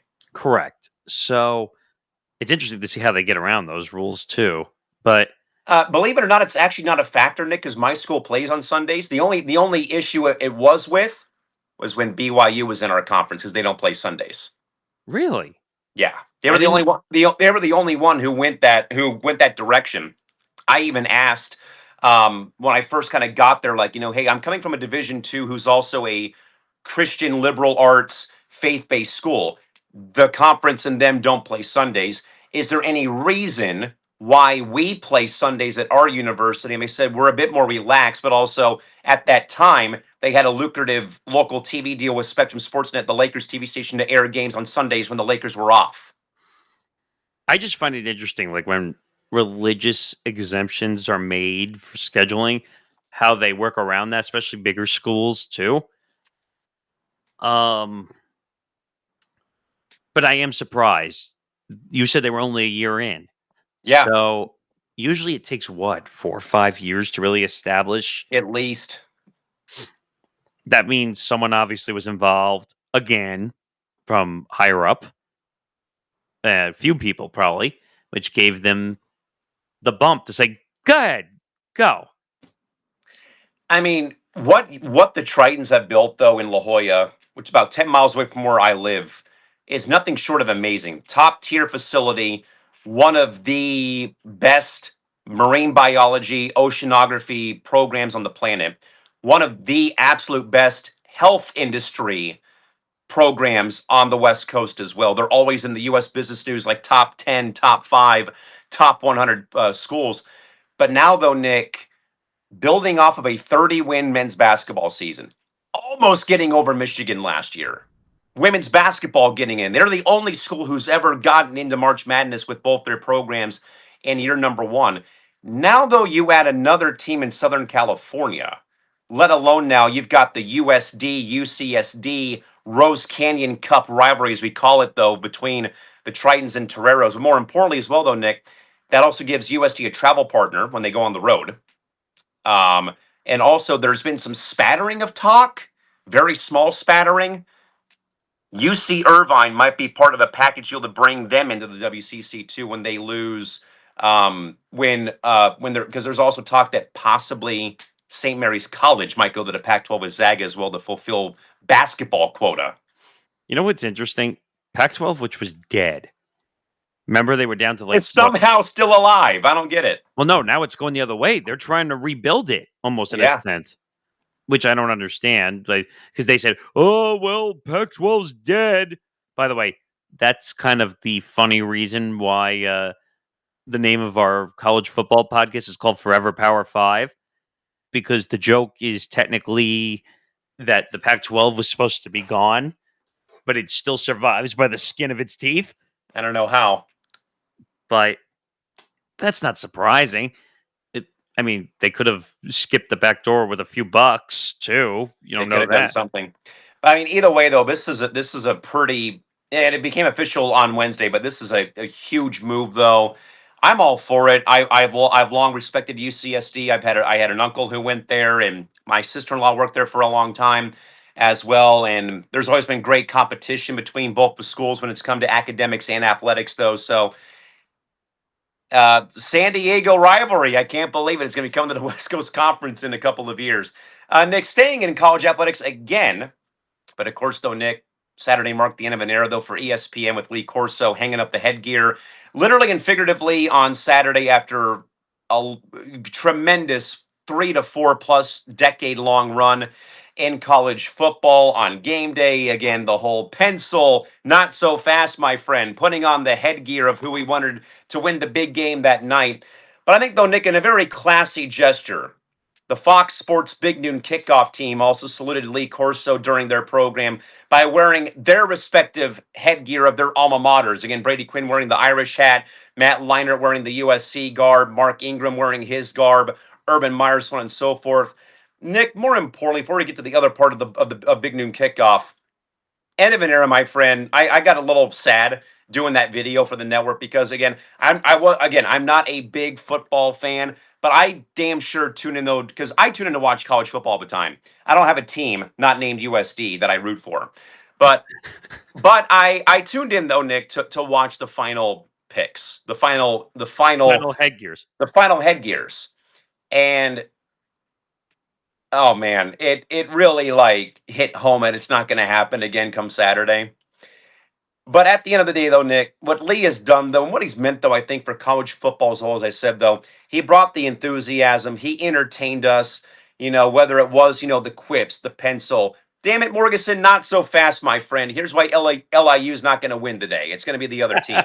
But I think, though, Nick, it was so classy that Big Noon Kickoff was able to do that kind of a intro versus a a competitor in ESPN. But at least though, saluting a guy who's given his life though, Nick, to this game, this sport, and obviously the OSU community. But more importantly, Nick, for you, what is your favorite Lee Corso memory of all time? Oh man, there's so many. I mean, my favorite just generally is when he would be like facing the home crowd and he would do the fake out with the headgear. So he would hold up the home one and the home crowd would be in it. And then he would go, "Phoom," and he would just throw it out and put on the opposing headgear. Ha! Like Not so fast, my friend. not so fast, my friend. That used to get me every time. But like Christy said, whenever you would put the headgear on, that was cool though. What they did on set. Um, College game day. Lee Corso is college game day. It's not the other way around. Yep. Lee Corso did college game day for 38 years. I mean, there's a very few set of people that have been around that long at ESPN. Lee is one, Bob Lee, and Chris Berman, who's signed another deal. He's going to be here for 50 years through his next deal. 50 years. Amazing. So Lee Corso's an incredible guy, personality wise. By the way, he's 90 years old. By the way, Yes. um, I know that Kirk Herbstreit is trying to get him to do like "Not So Fast, My Friend" on social media, like to do something. Please. I will tell you right now, he will be the quickest to 1 million followers if he gets on social media. Not so fast, my friend. Like Kirk is trying to convince him like to do like a small little like "Not So Fast, My Friend" segment type thing, like on Instagram, or it will be the most watched thing Do it every on social media, Saturday. just for fun's sake. Like it would be unbelievable. I'm telling you. It would be amazing. I think Nick, mine though, like you said though about him like trolling. We'll talk about trolling in a second though in a different way though. But no, I mean the hometown gear. Yeah, get out of here. I want the opposing team. That was always one thing. I loved it when he would put like the whole like USC Trojan garb on. The armor, the fake sword, the helmet. Obviously, Brutus is one thing with Ohio State. But I think though, Nick, mine though was probably one of the more infamous ones, and I sent you the video in Slack when it was SMU playing Houston, and they had Carl Lewis, we're the Rockets, Brad Clay. But of course, Mr. USA though with the track and field team, and Lee's like, Carl, how can you pick against SMU? Look at their colors, man. Red, white, and blue, USA. He's got the megaphone. He says, fuck it. And he throws it away and puts on the Cougar hat. And all you see is Chris Fowler put his head on the desk, and Kirk Herbstreit's like, oh no, what just happened? And then he can actually hear Lee say in the headgear, glad there's a delay. That was always great because Lee didn't care about censor. That's what made him great. Him and Dick Vitale. That's another one I forgot, by the way, also. When Lee passes away and when Dick Vitale passes away, it's going to be a sad day. Like, Very sad day for the sports media and sports fans around the world. Bill Walton, who passed away too. Oh, I'll never yes. forget. Like, those guys just love being in the atmosphere, man. Like, they just want to be broadcasting these games. They don't care about the technical aspects. They just want to be there to call the action of a game. Bill Walton, even though he was on something a lot, we don't know what, but he was definitely on something. LSD. Yeah. But do you remember what was it, the cupcake? Yes. With Bill Walton, like that they were trying to blow the candle out, and they almost set like the what's it called on fire where they were sitting. Yes. Just so many instances. Lee Corso, I mean, obviously, like running around with the headgears. It's fun. And by the way, I'm glad College Game Day is not trying to replace him to do the headgear. Thank goodness. Don't try to brand something new for somebody else. Don't. Learn the lessons. Okay, there's another one I think of. I'm glad they didn't try to rebrand like someone like Stuart Scott. Yes. Cool is the other side of the pillow. I mean, you can't rebrand guys. Like certain guys, you just know they're who they are for what they are. Just please don't do the headgear again. I'm begging. Please. Please don't do it. Nick, staying with Fox though, but on the other side though, it was the debut of Barstool's El Presidente Dave Portnoy on Saturday morning, who made his presence felt in only the way he could, a WWE style promo with pyro and CO2 cannons. And of course, Portnoy trolling Ohio State fans on game number one over the rivalry with his beloved Michigan Wolverines. Nick, your thoughts on Mr. Portnoy's antics on show one on Fox? Oh, he nailed it. A plus. Not even a question. The WWE style where they lift the side of the circus tent up and he comes out, by the way, wrongly singing the Michigan anthem, by the way. What else is new? He's a fake fan then. Well, no, he's been a Michigan fan forever. I know, I'm kidding. But he's the perfect troll for this type of situation. Like riling up those Ohio State fans, even though I think the Ohio State AD was his name, Ross Bjork or whatever his name overreacted. Well, he blames Fox, saying Fox did it, which I don't believe for a second. I think that was just him saying, we don't want a Michigan fan inside the horseshoe. Really? Really? Yeah, it's college takes their rivalries pretty damn seriously, my friend. But here's the issue, though. You're going to let Fox. Fox is going to let Ohio State have the power?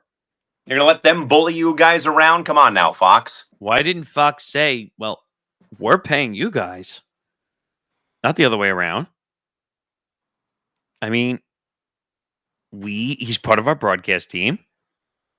Too bad. Who cares?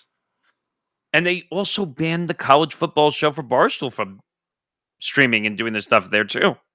Unreal. Because the rule is like the deal that they made between Barstool and Fox is they were going to allow them to do it right next to their set. It was also going to be streamed on Fox's digital platforms and all that stuff. But the AD, like for Ohio, like is just such an idiot. Yeah, Ross Bjork. He's been bad at every school he's been an AD for, apparently, also. Yeah. Just admit you didn't want him there. That's all I gotta say. I would have respected you more as an AD if you just said, we don't want a Michigan fan there. Yeah, that's all I had to do. Not the runaround. Oh, Fox did it. No, Ohio State. And like the two of them are butting heads. It looks stupid. It does. Nick, let's get to the press clippings of the evening as we are right near our 3-hour threshold. Nick, no surprise here, but FOS reporter Annie Costabelli has noted that the WNBA Players Union does believe the league is stalling on CBA negotiations ahead of the upcoming October 31st deadline, which could set up a potential lockout. Of course, Nick, we just had Christine Brennan. We had Christine Brennan on earlier in the show. She's of the belief, though, Nick, that you and I have been saying the right thing so that if the league goes on strike or does lock out, all that great momentum and positivity right down the tubes into the drain. She also said it would be the dumbest move of all time if they went to a lockout. It would be. By the way, I didn't say this before. I have a lot more respect now for Christine Brennan, the way she handled that whole interview, because we threw a lot of tough questions at her. And like I promised, she would not hold back, and she didn't. She is right. Also, Caitlin Clark is shouldering too much of this league on her. I think she was 100% right about that. She also, when I asked about the Angel Reese and Caitlin Clark rivalry, air quotes, she even, and by the way, this is not just me. Someone who works for USA Today, 40 years, works for CNN, works for all these platforms, agreed with me and said that there's no such rivalry at all. And she even said that Caitlin Clark will always be the higher name than Angel Reese, and it's not close. That's the problem with this league. Caitlin Clark is held above every other player in this league. But if I'm not mistaken, she also said like it's going to Asia Wilson, like it's rubbing off on Asia Wilson and all the players. I thought it was a little interesting what she said about Paige Beckers, by the way. Same.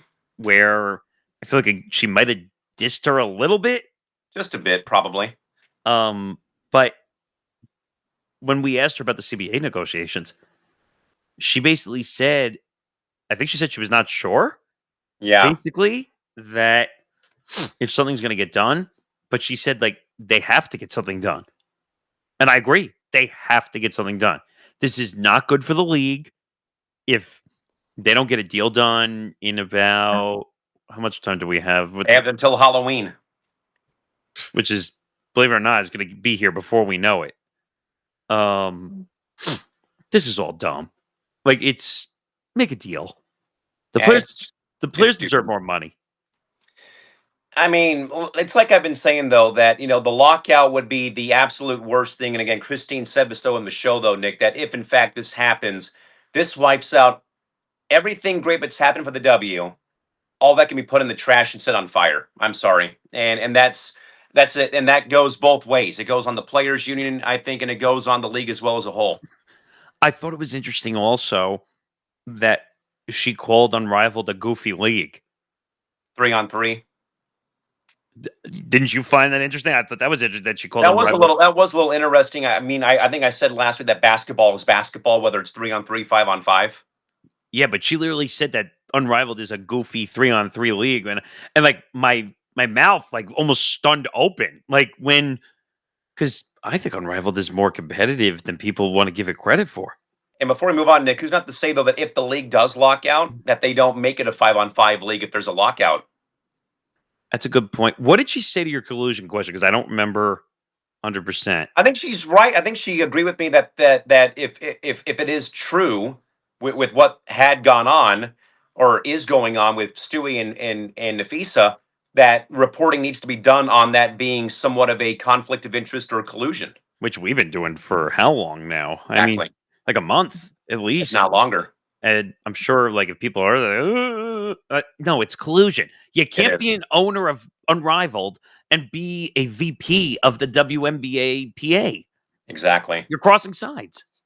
Yeah, that's very weird. Nick, in sports wagering news away from scandals, but DraftKings is officially offering the Ghost Leg promotion for week 1 of the NFL season, where anyone who does bet can still win their parlay, even if they do lose one of their legs. A new way for the sports books to compete with each other. Nick, you're the resident gambler of the network alongside DiMartino and the rest of the gang. Thoughts on this week 1 promo from DraftKings?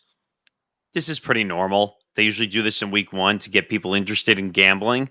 So this is basically like, what do they call it? No sweat is usually what they call it on the apps. And they do this throughout the whole season. Like, they'll do a promotion, like, gamble on one of these 2 things or 3 things, and we'll throw you in no sweat if they don't win, or something like that, to protect the bet.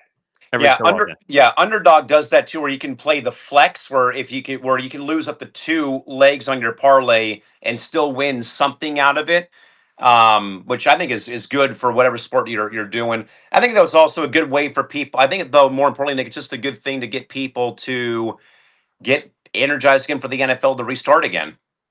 Right. Like I said, I think you'll see it for like the first 2 or 3 weeks, and then you'll see other deals. A lot of times they do Thursday night football deals, or they'll do Sunday night football and Monday night Bet football deals. bonus here or there, maybe. Yeah. Who knows? So this is not abnormal. They do this all the time. Nick, I'm going to pull a Gene Rayburn on you. Do you want question A or question B from Match Game? Oh no. A. Stream East, one of the most popular illegal sports streaming sites, Nick, finally has shut down after years of legal battles, including a sting operation that included 2 arrests being made within the last day or 2.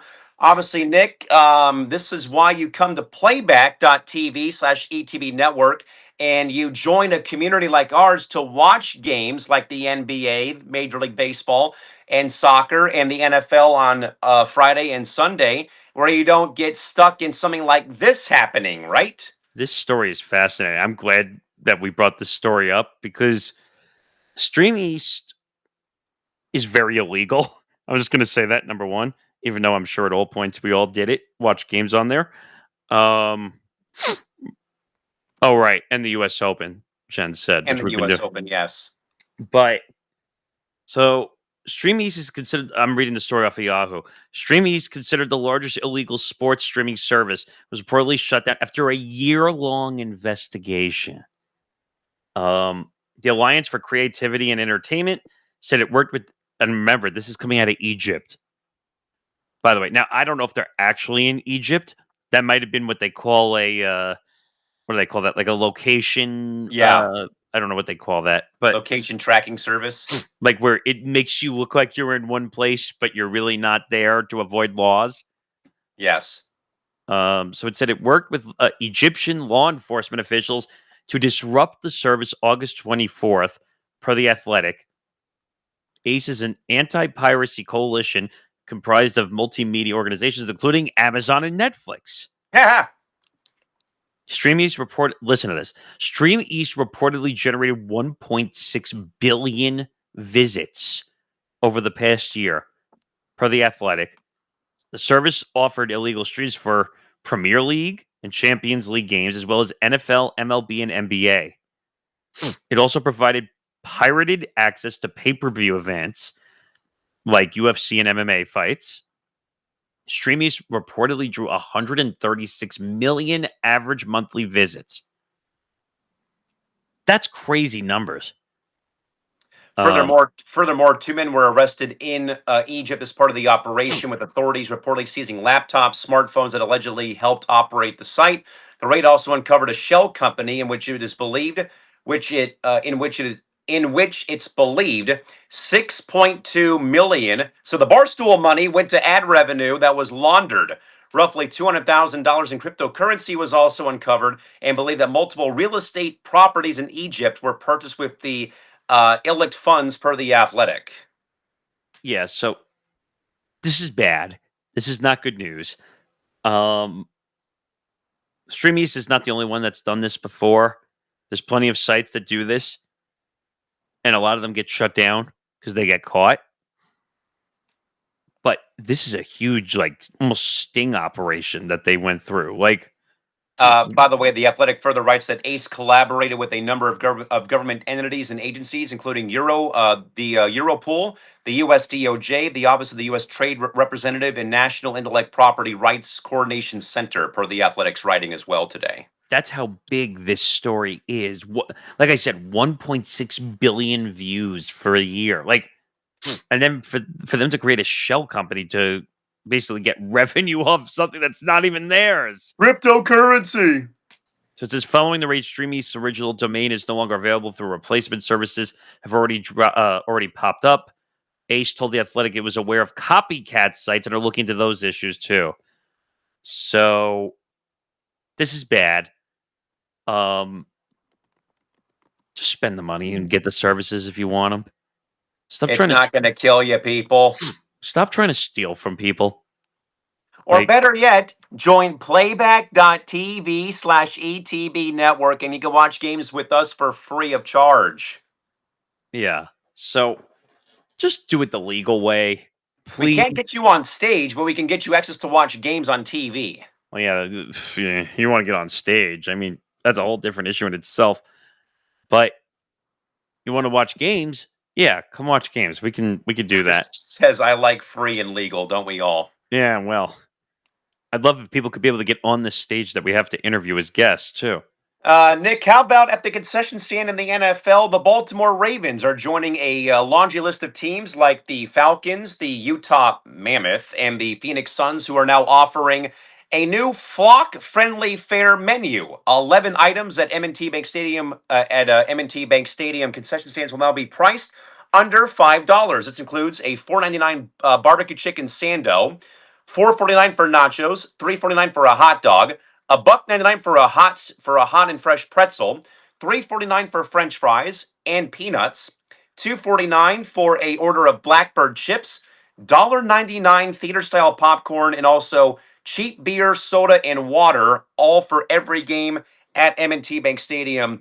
Nick, I love seeing the commitment by an organization like that to do that for their fan base, especially Nick in a league like the NFL where it's so damn pricey to go to a game.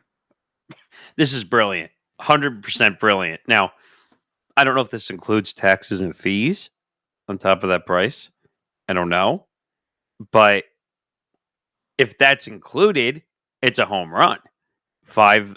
Think of this kind of like the McDonald's version of the dollar menu Yes. in a sense, which they don't have anymore because they were getting their asses blown up for the amount of money they were losing because people were just buying off the dollar menu instead of buying actual food. The Taco Bell cravings menu. Basically. But this is brilliant. I mean, $5, that's affordable for a lot of things, $5 and under. Anything like when you go to Yankee Stadium, like I have, it costs like $40, $50. And waters are like $10 to $12. Waters. Water. That's why I always laugh when like I'd be walking outside Yankee Stadium and you see people selling water on the street for I half. saw that at Petco Park today at the trolley station. And that's technically illegal, by the way. Yes. But they're selling it for like a third of the price. And you can take it to the ballpark.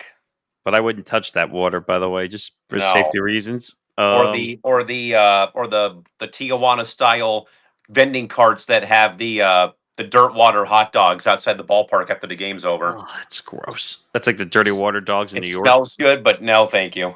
I'll pass. I don't feel like dying tonight. Yeah. But no, home run. Home run.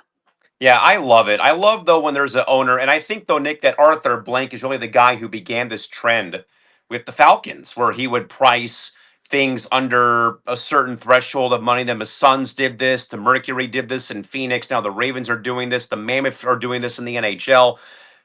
Can more teams do this, please? So I'm not spending like $18 for a thing of nachos at Petco Park every time I go. You mean so I'm not spending an arm and a leg to eat? So I don't lose my arm, leg, and my rib cage. Go to Yankee Stadium. You're going to be broke. Oh my goodness, I know, right? All right, Nick, let's wrap up for the night. About 9 minutes past the finish line. Nothing wrong with that, though. Nick, again, tremendous show today. I know with all the tech problems we had, though, this evening with trying to get Christine Brennan on, though. But of course, Nick, any kind of story you want to pass along, maybe? Again, as always, in the press box is the latter part of the program, where again, it could be a story, personal accolade, or something going on in the business or media world that we did not get to in tonight's program. Yes, there is one thing, and I'm about to put it on screen too. Oh boy. So here is Angel Reese's apology, apparently. Because we talked about this a little early in the night with Christine Brennan. So, would you like to hear it? I'm all ears. So, here is Angel Reese responding. Well, or apologizing to her teammates for her recent comments. You brought it up before. Let's take a listen. Are you frustrated with the organization or frustrated in general? I don't think I'm frustrated. I probably am frustrated myself right now. I think the language is taken out of context, and I really didn't intentionally mean to put down my teammates because they've been through this with me throughout the whole year. They've busted their ass just how I busted my ass. They showed up for me through thick and thin and in the locker room when nobody could see anything. So I would apologize to my teammates, which I already have, about the article and how it was misconstrued, about what was said. And I just have to be better with my language because I know it's not the message, it's the messenger, and understanding what I say can be taken any kind of way. So I just have to really be better and grow from this. Are you kidding me? I was taken out of context? Really? Help me here, Callan, because I'm struggling. I mean, I am too. I mean, for one, this adds another layer, Nick, sadly, to what's been a dismal year for the Chicago Sky. They're 9-30. They were, I think, one of the first teams knocked out of the playoff equation during the course of the season. That's one thing. The second thing, though, Nick. The second thing, though, Nick. Ever since 2021 and them winning the championship, there's been a revolving door of players who have left the market. And in kind of an Angels defense, though, Nick, they have all had gripes about how the Chicago Sky front office operates. And I mean this with Elena Deladon, who led the team to their first ever finals trip in 2014 and lost to the Mercury, who won 29 games that year, and they had no chance. Elena played with a bad back and never really was able to fully get the team over the hump. But after that year, she got very much disgruntled and kept wanting to get forcing her hand out. And then she got dealt to Washington, where she's from, being a Delaware Blue Hen. And then even Candace Parker had some problems after, I believe, the 2022 campaign when she went to Vegas because she wanted to be closer to LA, not play for her old organization because of Derek Fisher. But wait a minute, didn't she win a title there though? She won a title there in 21, but then something else I think happened after they had a kind of imploded in the 2022 postseason. Gabby Williams had her problems. Kathy Pondexter had a problem. So it's not, Nick, just Angel Reese in her defense.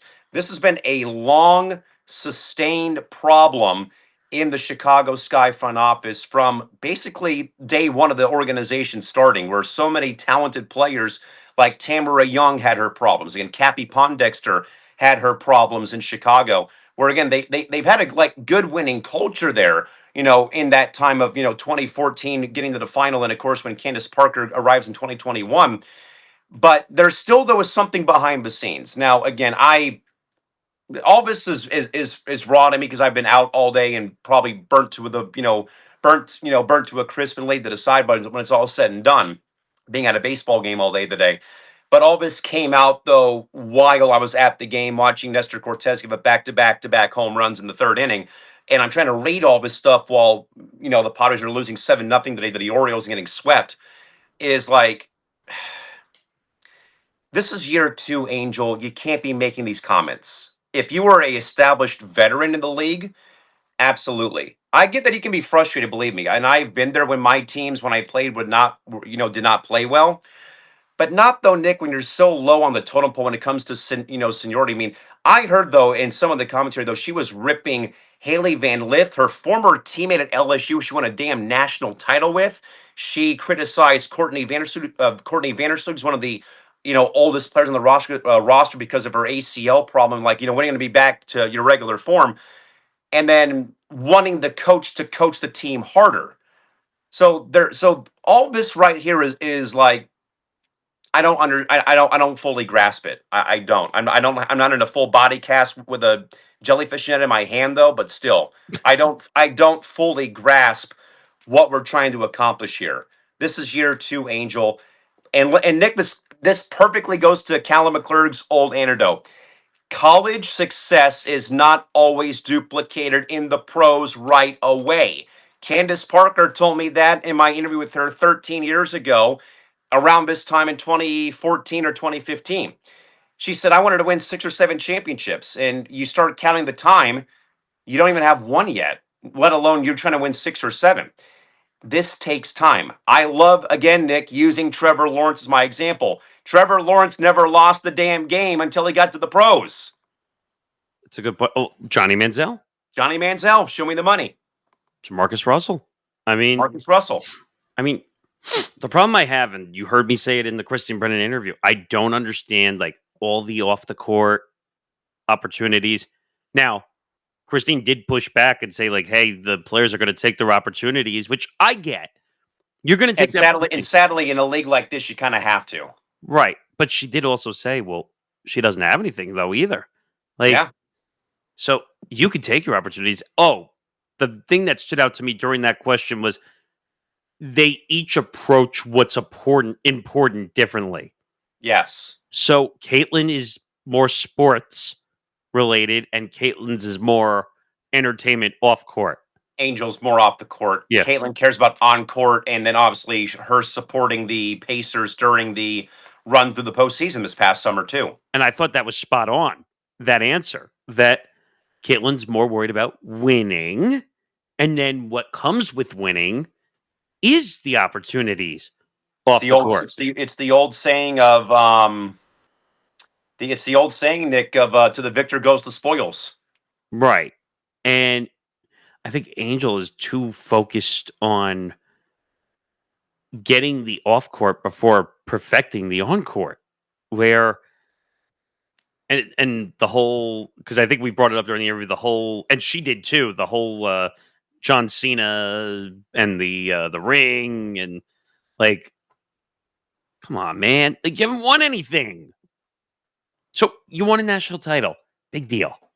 Yeah, and again, college success doesn't translate always to the pros right away, and this takes time. Again, it took Candace Parker until 2016, her 8th year in the league, to win a damn championship. And of course, she won again in 21 and then 23 when she was out with the fractured foot. I just want to make one more point. Look at Steph Curry's career. Yes. He had no college success except for the one run that they made, the Cinderella run. Davidson. Yeah, at Davidson, yeah.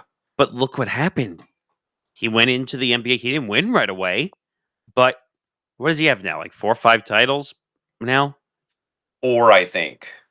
Like he went on a run with Golden State. Well, guess what? Because he's won titles, what's happened since? Endorsements. He had that weird mini golf show. Holy moly on ABC. Which was kind of fun. Actually, him and his wife. I heard, though, he's a hell of a golfer, though, too. He is. But he also has charisma and personality. He knows how to be nice to people. Angel Reese doesn't know how to be nice to people at all.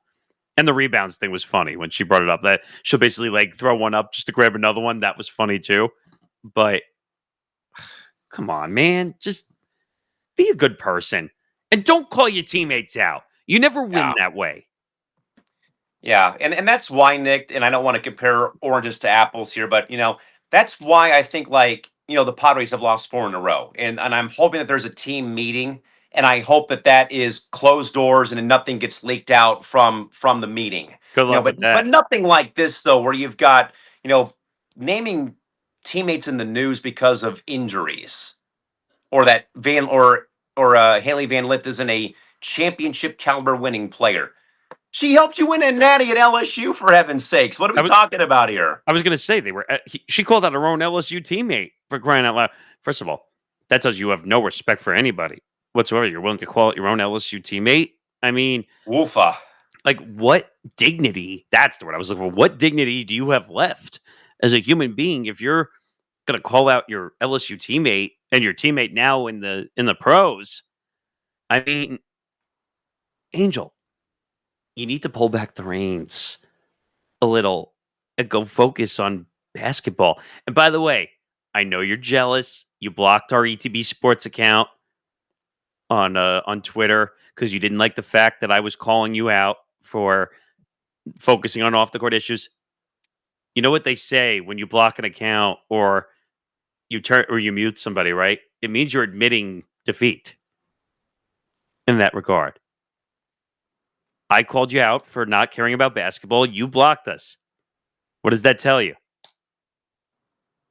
You're admitting defeat.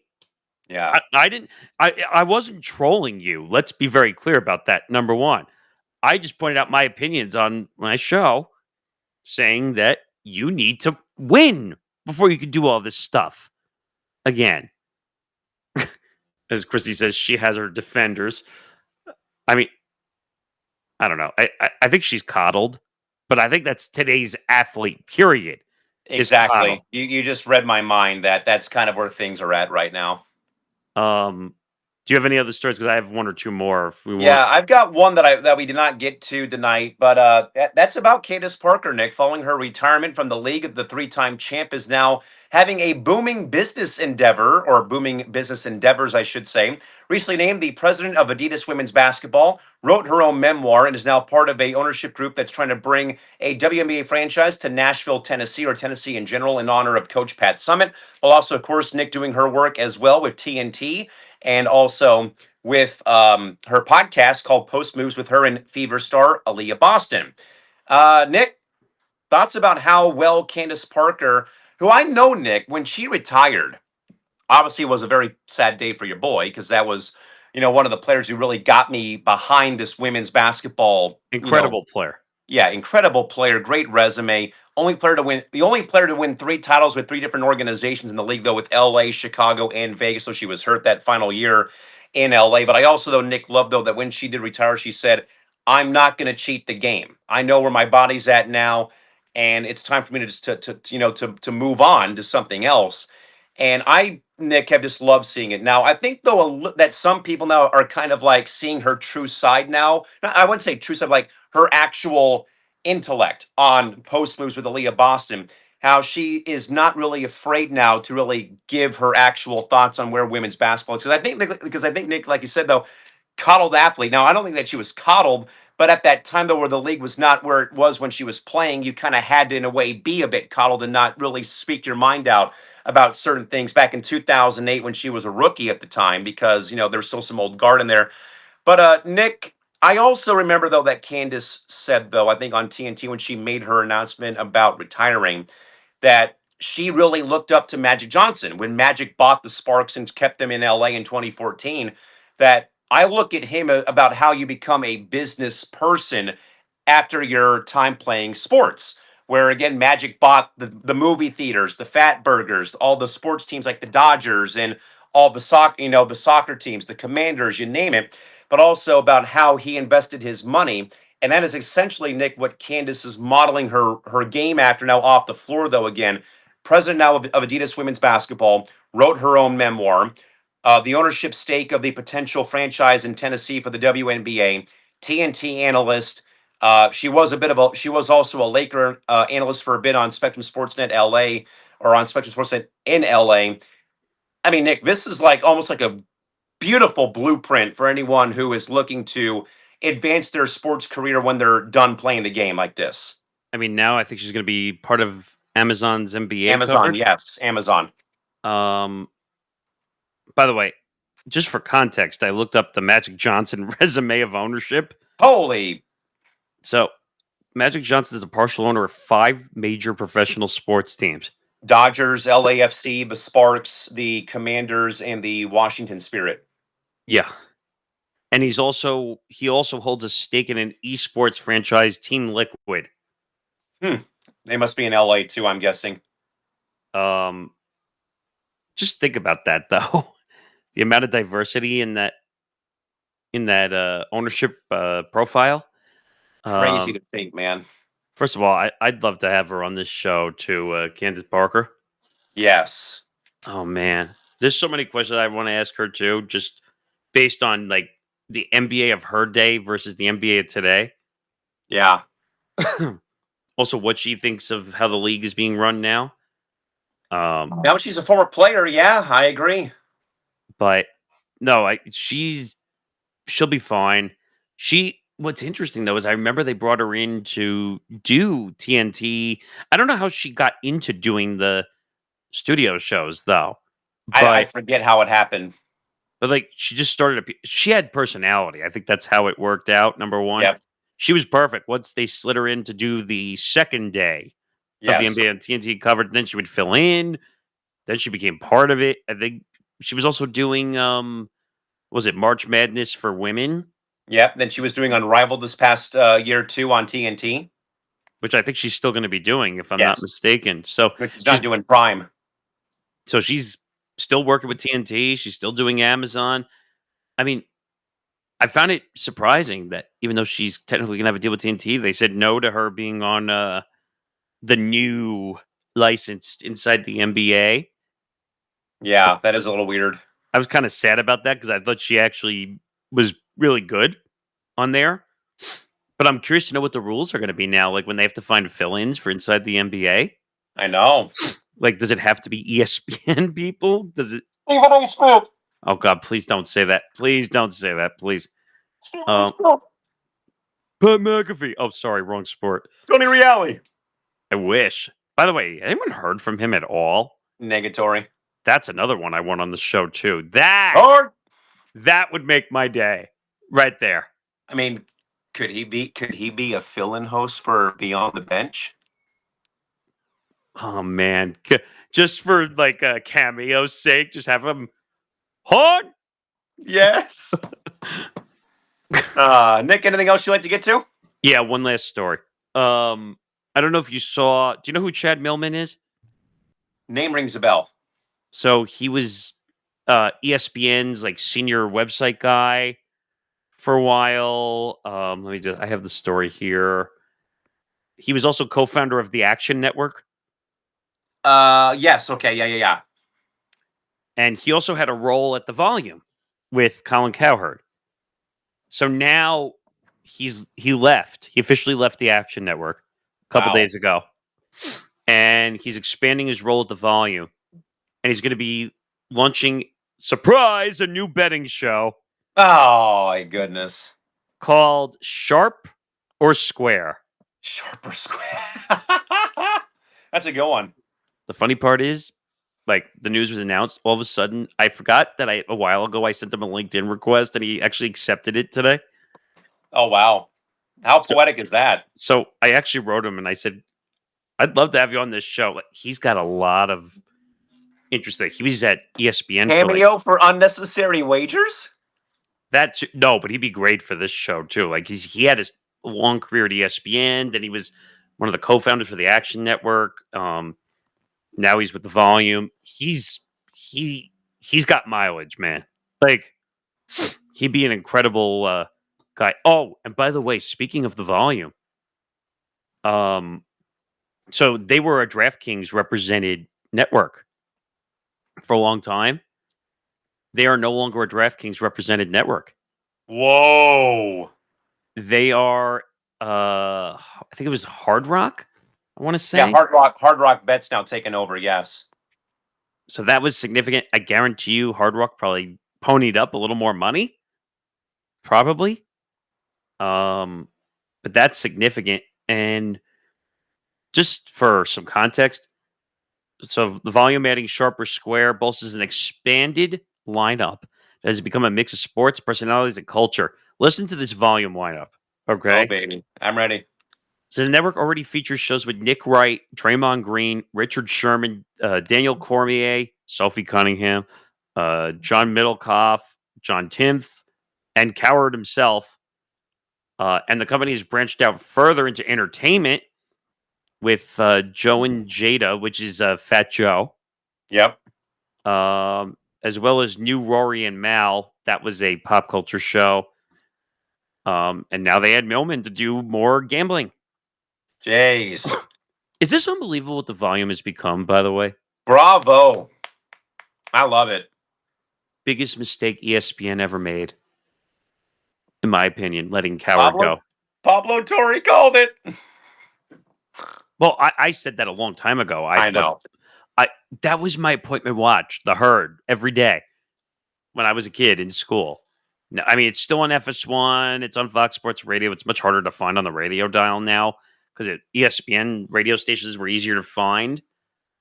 But last check, I heard the valuation of his podcast network was over $100 million. And only going this way, baby. Incredible. I've tried getting in, trying to get a job there every time they list it. Like, oh man, he got me in the business. Like, that would just be like full circle moment. That'd be amazing. But I don't know. Like, it's cool to see his network thrive because ESPN effed up really bad. Oh, they screwed up just a little bit, my friend. I mean, they let Coward go. They let Levitard go. I mean, I think Levitard was going to go one way or the other just because he didn't like the rules about politics. Yep. We saw Russillo, who's now, who was with the Ringer, now heading to, well, technically creating his own production company, but working with Barstool. It's amazing where this business is going now, right? And just look at us, for example. I mean, that's a good point. I didn't even think about that too. Like, we have some more stuff in the works as well, including our own Around the Horn version. Bitch. That's going to be so weird saying it that way, but you and I actually have to start actually like thinking about that and stop just saying it's going to happen. But I'm waiting for them to drop the formatting because I saw it in the This Week in Playback demo and it's sick. Like, you get to do the head-to-head and the FaceTime, and they keep stats, which that's the funniest part of the whole thing, but it's awesome. Now we can see who has the most wins and who returns, and you can mute people, just like the show. I'm just going to hit the mute button on everybody. Just be like, stop talking. Yeah, a certain somebody would have gotten that if he was still here. I would just want to be Woody Page and just mute everybody. Look at the schedule. This is the greatest. But anyway, since this show is almost 4 hours long, I just want to say again, apologies for the delays at the beginning of the show. I wish the process was a little bit easier to get guests on stage.